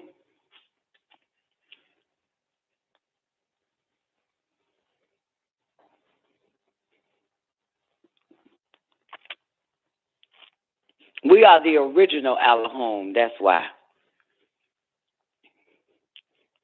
That's why. We're the original Alahome. And as I said, in the last days that the star babies return around this bitch. You can't get us, motherfucker. So that's all this shit is, man. When you seeing a motherfucker on Dubad Street on the corner can't get it right, that's the universe showing you that you got it right. But that would have been you. This is the fucking truth. That you got it right. You got it right because we stayed on your ass. We stayed on you. Okay? They ain't have nobody stay on them because they ain't important. These motherfuckers ain't nothing but fictitious simulators. Little characters that's programmed to walk the earth and not know a goddamn thing. Eyes are open. That's all they're showing us. When they show me a fat bitch, I'm telling you, this is the truth. When they show me a big ass fat bitch, they say, that could have been you. But we stayed in your head all day and all fucking night to get your shit together, to work that body, eat right, exercise. But that could have been you if we didn't fucking give a fuck about you. That would have been you. When they showed me this woman, it's right after I started walking, I swear to God. When I started, it was 10 years ago, started walking. I already knew I was borderline diabetic. Ended up going to Greenbrier Mall. See this woman with no legs in a wheelchair, cut off. And I swear, the first time I heard the voice, that would have been you if you didn't start to walk. So they showed me all this shit to let me know that would have been you, bitch. But we stayed with you. We stayed on you until you goddamn started to walk the walk. But that would have been you if we didn't fucking love you, if we didn't care about you. That was your next step. Legs cut the fuck off. Diabetes done took over your whole goddamn body, bitch, but we love you. But yet you asking for finer things in life. You want to you want to know if we love you by giving you a goddamn shiny car, a big house. I'm going to show you the people that we don't give two fucks about. I'm going to show you them. I'm going to show you the motherfucker we don't care about. And then I'm going to show you the mirror that we care about you. I'm going to show you the bull dyker. And I'm going to show you you. I'm going to show you the girl your age that does drugs. And I'm going to show you you. With children. I'm going to show you you. I'm going to show you the bitch that drinks all fucking day with children. And I'm going to show you you. I'm going to show you the fat bitch with fucking kids. And I'm going to show you you. I'm going to show you the sick bitch that's your age. And I'm going to show you you. That's what I'm going to show you. You're not likened unto a car. You're not likened unto a house. You're not likened unto that. You're likened unto the humans that walk the earth. And I have to show you why we have a concentrated effort in making you not become them. I'm going to show you you. I'm going to show you you.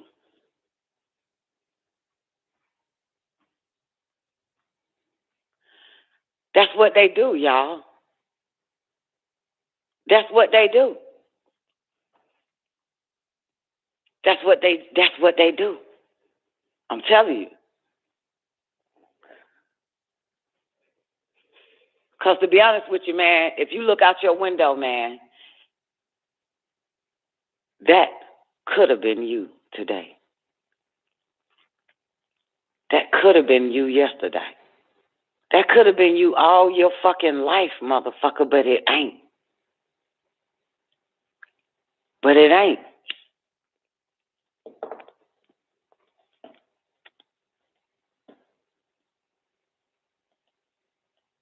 Gave us the intellect, man. Gave us the strength to fight every fucking day. So we can continue to strive to keep our superior self in the front. It could have been us. For real. That's why they show us that shit. You got a friend whose life is fucked up. You think that's your friend. That's not your fucking friend. That's them showing you for you to give the gratitude, the glory. You understand? To them, because that bitch could have been you. You know what I'm saying? That could have been you with a million fucked up issues, fucked up problems on Dubad Street on the corner, can't get it right. That's what it's showing you. That's not your friend. That is nothing but a motherfucker. That ain't nothing but the universe showing you that you better be glad that's not you. Seeing in its true light when they say everything is a test. Everything is a fucking test. We have no choice but to stay faithful and true. Because they showing us motherfuckers who ain't right and exact in our lives, across the street, broaden the whole fucking goddamn vision, the scope of all this shit, see the big picture and you find out, thank God it's not me.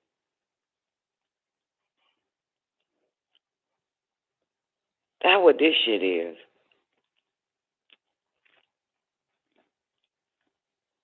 Because if it was up to them motherfuckers, they would have had the whole fucking world. Even us. You understand? Have everybody zombied the fuck out of the fucking minds. We would have been part of that shit. But there is a force. There is a power. There is a power that's only interested in a few of us. Not all of us. That's why I say one was taken and the other was left. That's why that shit say that. We were taken. We were taken up. Them motherfuckers was taken down. Your friend was taken down. You was taken up.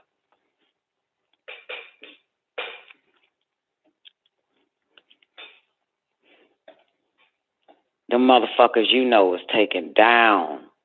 You was taken up. Your relatives was taken down. You was taken up. Your mama was taken down. You was taken up. Your daddy was taken down, but you was taken up. Some of your children would be taken down, but you was taken up. Some of your relationships, people you had or still have, is taken down, but you was taken up.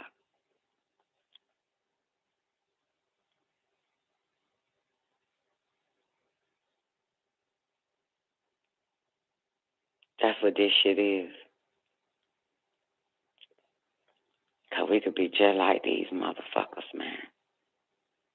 We ain't got no broken home. We ain't got no broken home. The home is the mind, the spirit and the soul. We have no broken home. We have no broken home. Some motherfuckers with two parents in the household, both of them fucked up. You hear me? Both of them fucked up. They got them. They were taken down. You hear me?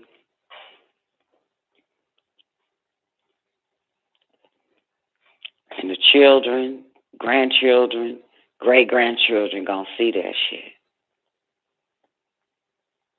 You understand? They get to see that shit. And they gonna see it as either that's a problem or that's not a problem. That's something they could do or that's something they don't want to do.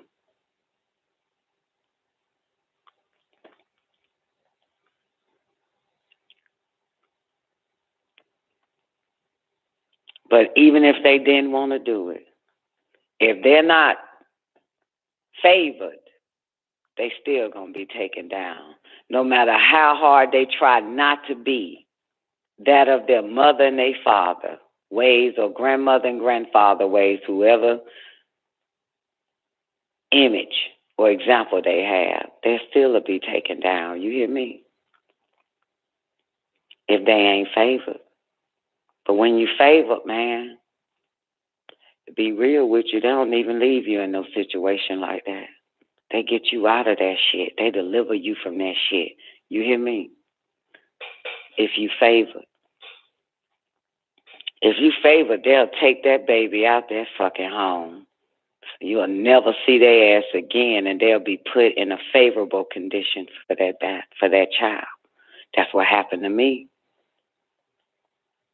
That's what happened to Neff. That's what happened to a lot of us.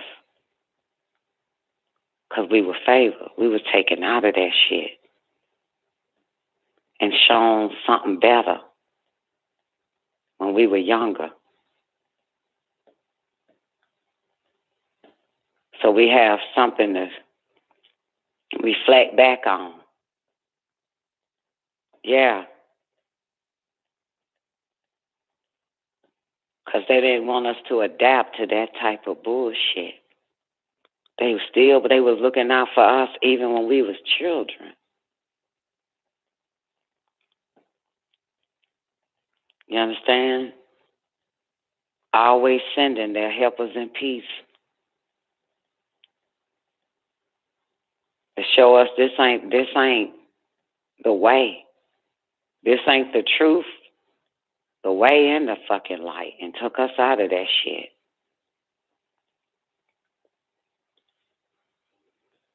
Took us away from them just like they did Jesus with Mary and Joseph.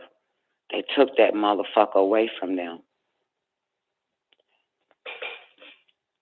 You understand? They took Jesus away from Mary and Joseph and wanted to put him around motherfuckers in their right mind. You understand?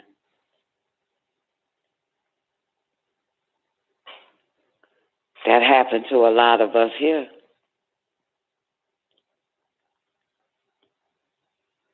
That happened to a lot of us here. showing us the other side.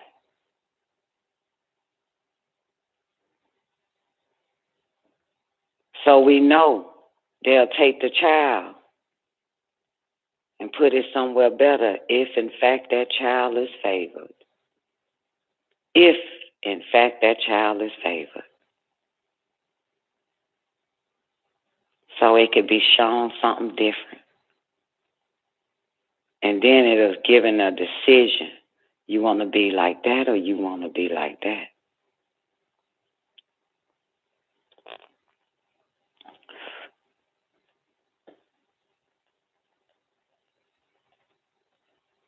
That's how I be knowing shit. That's how I be knowing shit for real. Like, I know that some of these babies born from people that I know, they ain't that favored.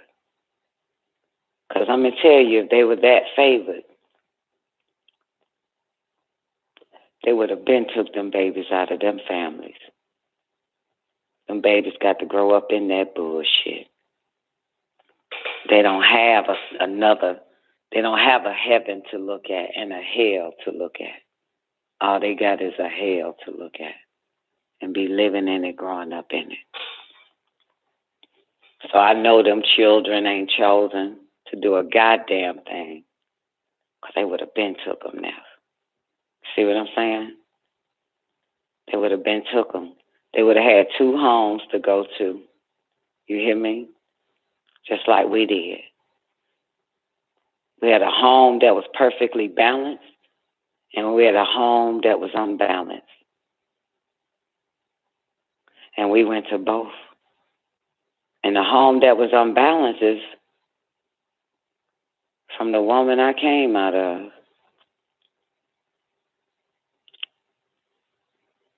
And to be honest with you, I never wanted to go to that motherfucker after you showed me what I can have in life as a child. I didn't like going back to that chaos and confusion. I didn't like it at all.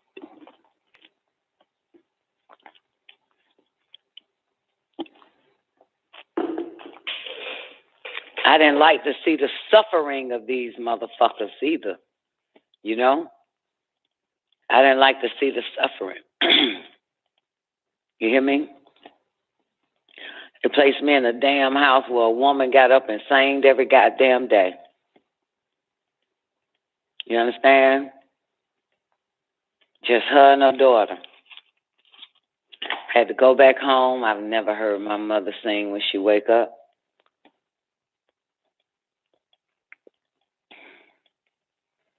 Just a sad-ass motherfucking home, boy.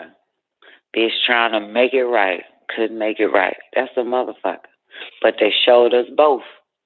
We had the best of both worlds.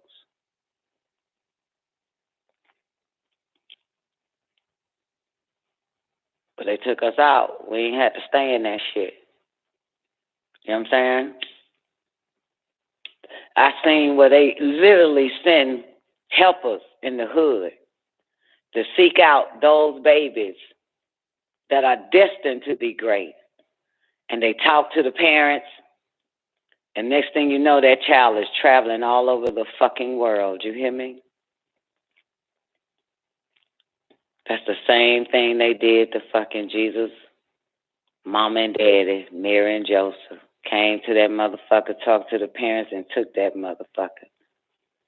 Because y'all don't know what to do with this. Y'all don't know what to do with this. This one here is favored. So we are still favored. That's the moral of this shit. We're still favored. We're still favored. That's what that shit is. We're still favored, taking us out of these fucked up situations until we're able and have the intelligence and the maturity to not even ever put ourselves in that situation. And that's why we're here today.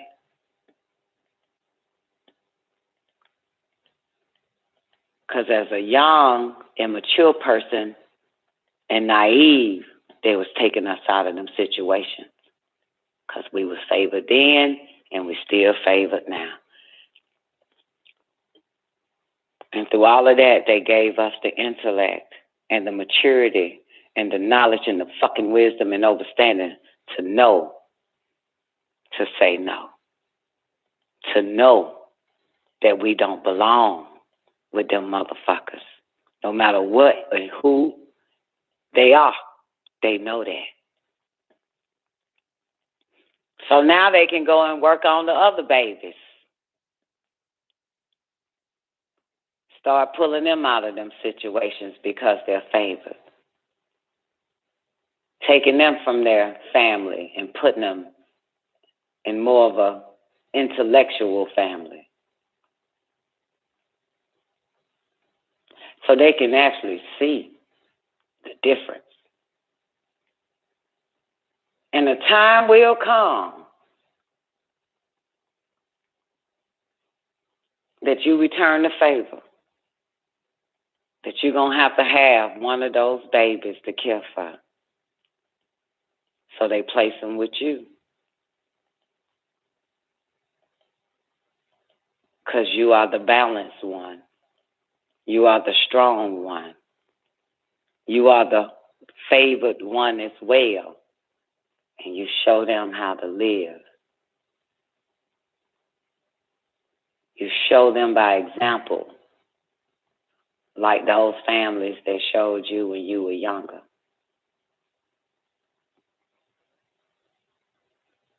Because they all send me your helpers in peace. That lets you know they're favored. You know what I'm saying? That should let you know us in our 40s right now, 50s, however old the fuck we are. Some of y'all, probably a few 20-year-olds listening. But it just lets you know you favored. That's what they tell me. It's like a reminder, King Ellis. The moment you think, what's the use? What's the point? I might as well go back. Being the naive one and take a drink, snort some powder, fuck some bitches or something. What's the use? Next thing you know, the phone ring and it's a motherfucker you ain't heard from in 10, 20 years. And they tell you how fucked up their life is. That ain't nothing but God showing you. You want to go back to that? Look, listen to this motherfucker's life. You want to go back to that? And you listen to this motherfucker and you hear the voice of the Most High say, asking you this shit, and you have to answer back. Hell no. Hell no, I don't want that life. Hell no, I don't want to go backwards. All of that is just them showing because they hear us loud and clear. They'll have that phone to ring, won't they?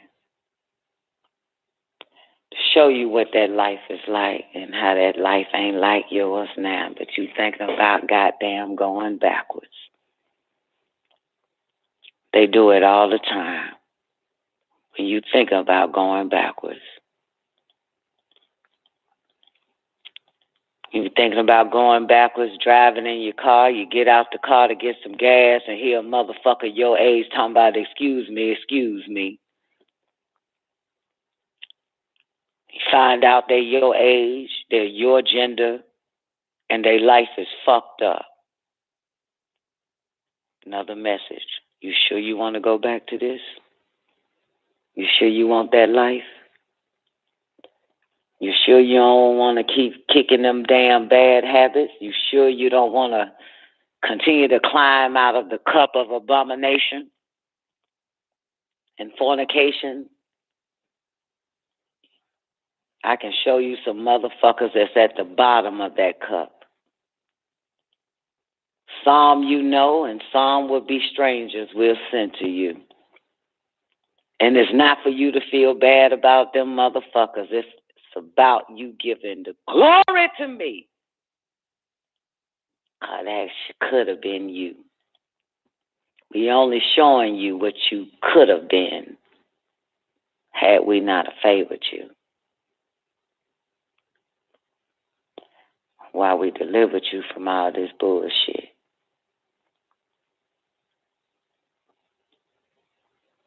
Ain't about feeling bad about these motherfuckers. It's about rejoice.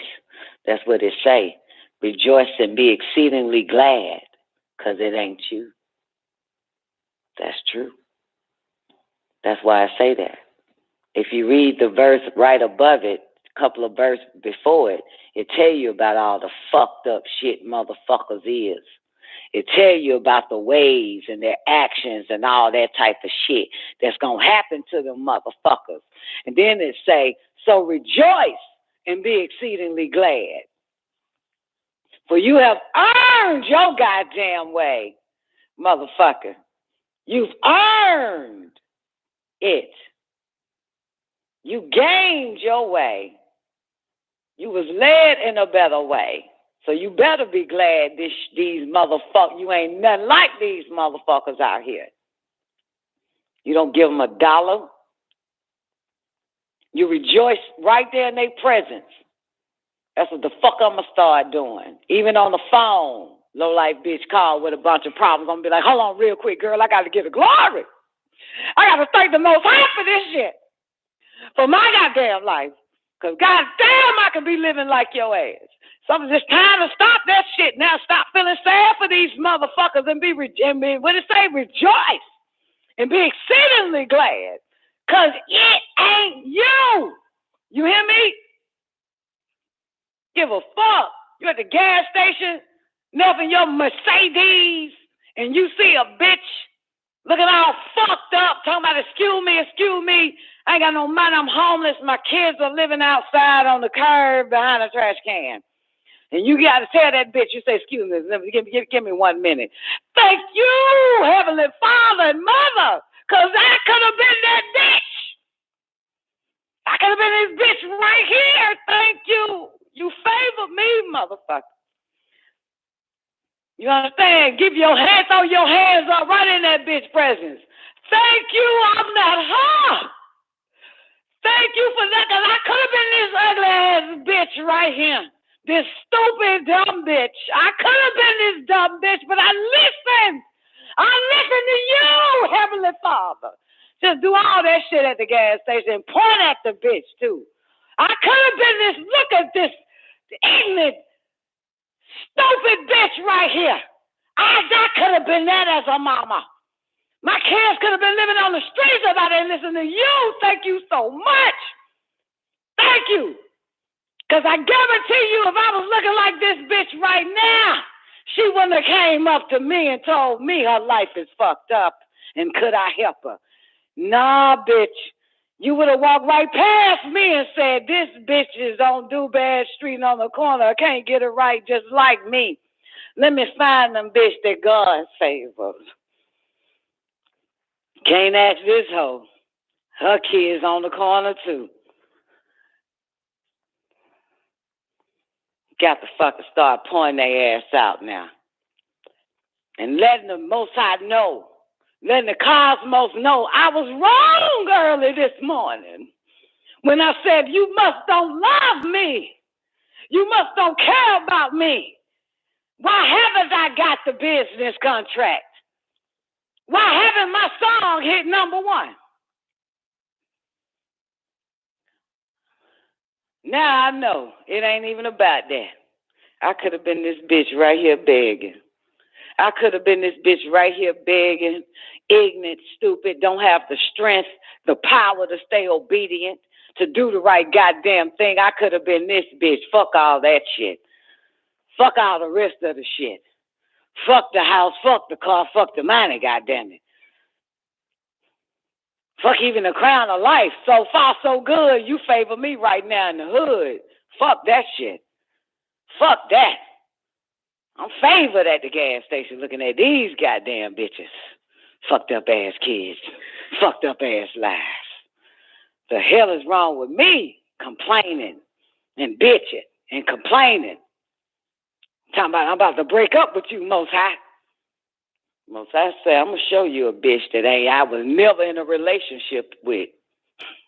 Show you a bitch and her kids I was never in a relationship with. Now you want to break up with me, bitch? You got to say, hell no. Hell no. I'll just have some patience. I'll just be patient around this motherfucker. After seeing that shit, motherfucker, I'll just be patient. Still going, yeah, I'm going to be back in. I'm not leaving you, motherfucker, because god damn. I'm going to continue to be patient and follow your orders. Follow your orders, goddammit. Fuck that shit. That right, Oshun. Goddammit. I'm favored at the gas station. The fuck? Goddammit, I'm favored at the traffic light, because you know them motherfuckers come up to you at the traffic light and shit. Coming to your ass any and every goddamn well. Like, god damn, fuck that shit. This is what they showing us, y'all. That's the point. We should never motherfucking weary. When they say, there's no hunger for you, there's no more tears for you. So rejoice, because you favored. Goddamn, you favored, motherfuckers, man. We could be just like these motherfuckers. You hear me? Just like them motherfuckers. But somebody is looking out. Do you know who? Do you know who? You hear me?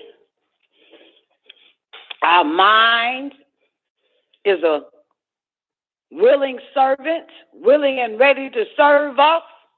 You understand? Properly, righteously. Get the fuck out of here. No more holding our head down, motherfucker. You better look at what's outside that window. You better hold that bitch up. That would have been us. And I'm going to tell you, and it would have been us, and we wouldn't even known it was us. That's just how ignorant. They would take the intellect from us and make us ignorant of ourselves and our life. Dumb us. You understand?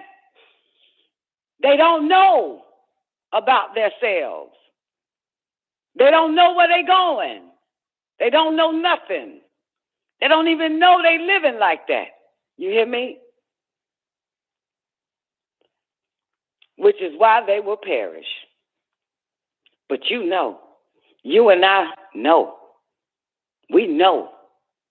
We fucking know. And they keeping us knowing. You hear me? They keeping us knowing. They gonna keep us knowing because they don't want us to perish. You hear me? We're favored, motherfuckers. That's the point. That's why we know. They're going to keep our eyes open because we favored. That's why we know. We know. We know this shit. We know. We know good food from bad. We know good people from bad. We know all this shit. They're going to keep us knowing that shit because we favored. Because they don't want us to perish for a lack of knowledge, even of the self. They know. And they know that we know. That's why there's no excuses for us. That's why we continue to work on ourselves and get better and better and better. And look at ourselves and say, God damn it, I got to stop doing this because this shit ain't right. That's called favor. You're favored. Because look, these folks don't know. This bitch don't even fucking know. Lizzo don't know. She don't even fucking know. Because if she knew, she wouldn't be fighting the angels that's telling her, bitch, that's a no-no. They're not favored. Knowledge is a favor. Knowledge is it's like a resource, a natural fucking resource. Everybody don't have access to it. It's a natural resource, baby. Wisdom is a natural resource. Overstanding is a natural resource. Right thinking is a natural resource. Right actions is a natural resource. Right reasoning is a natural resource, and it wasn't given to everybody, only those that they favor, that they really love, that they have an interest in. You understand? For real. All that shit is natural resources.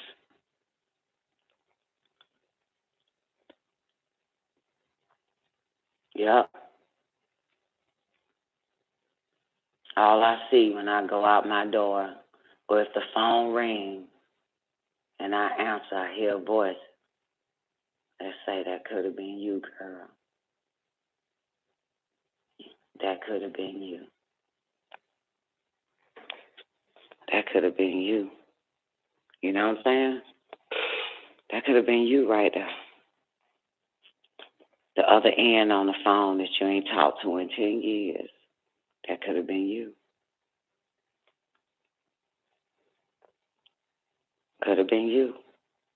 But you went against the devil and your devil friends and your devil family and your devil children and your devil baby daddies. You went against all them motherfuckers and you chose the unknown.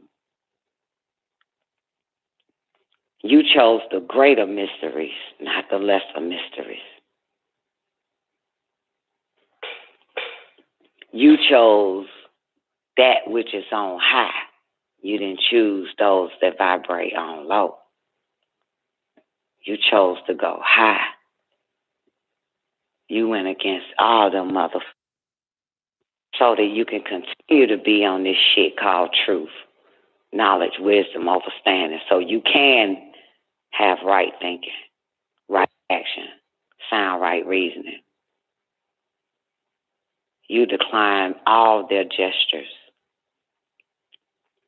You body slammed every last one of them, and you resisted them when your eyes was open. You resisted them all when your eyes were open. That's what they said to me.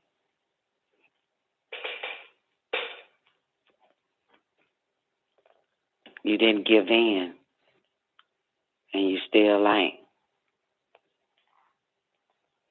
That's what they said to me, goddamn.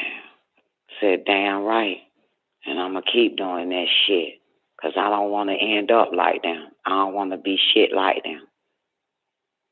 I don't want to be that. I'm going to let you keep working on me. I'm going to follow you so I can rule all these goddamn motherfuckers. It's better to serve one and rule all others than to serve all others and be ruled by all others. That's what that motherfucker said. That motherfucker said, I'm going to make you rule over their ass rather than all of them rule over you. That's what the fuck it say. Because you know, ignorance can rule too. I've watched in my past, the ignorance was ruling over me. There's strength in ignorance. There's power in ignorance. The most ignorant motherfuckers was ruling over me. So ignorance can rule. And it's more ignorance that will be ruling over you than you ruling over it. All ignorance. Ignorance is what had us doing a lot of dumbass shit. Because ignorance is the majority. You're going to find ignorant lifestyles everywhere you go.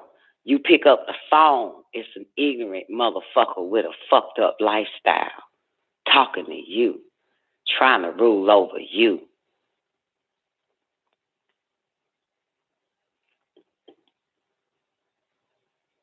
But ignorance can't rule over intellect. Once you raise up in intellect, ignorance can't have you for too long. Ignorance won't have its way with you. Not long, because they'll pull you out of that ignorance. Pull you away from that ignorant ass motherfucker. Pull you out of that shit. They don't want us living ignorant, doing ignorant shit. They get us away from that ignorant shit. Because we favored. We favored. We are fucking favored. That's why. They pulled me out that ignorant shit, motherfucker. The fuck is y'all talking about?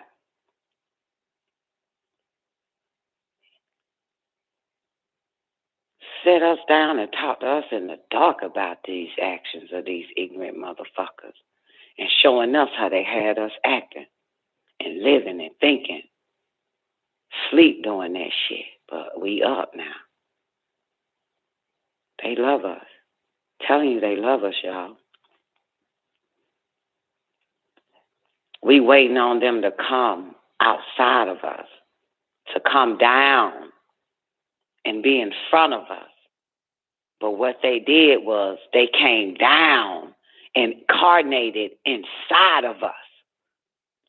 That's what we missing. They're not coming down, standing in front of us. They have descended in us. You hear me? That's what that shit is. And took the body and started to drive it, and the mind to control it. And we just look like we some lucky motherfuckers. We look like, they asking, how did you do it? You're like, I don't fucking know, man.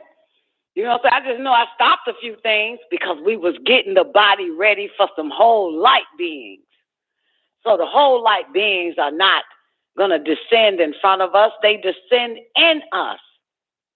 You understand? We got the body ready.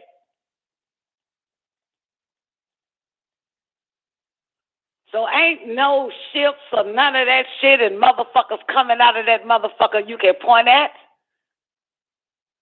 You can know that they in you now just for the simple fact that they ain't in these motherfuckers outside of you. They have already incarnated in this cardinal flesh. It's why we cannot, no matter what we can say we want to go back. We can't. We got somebody else driving. And they taking us straight up. They taking us up. We cannot say, let me take the wheel again. Too late. That's theirs. That's their shit. This their body. You understand? So as much as we might want to go backwards, we can't. Them whole light beings have took possession. We was preparing it for them the whole time, thinking that they're gonna take our hand and we walk with them like some old sci-fi dumbass shit. No, they took the body. They took the body and the mind.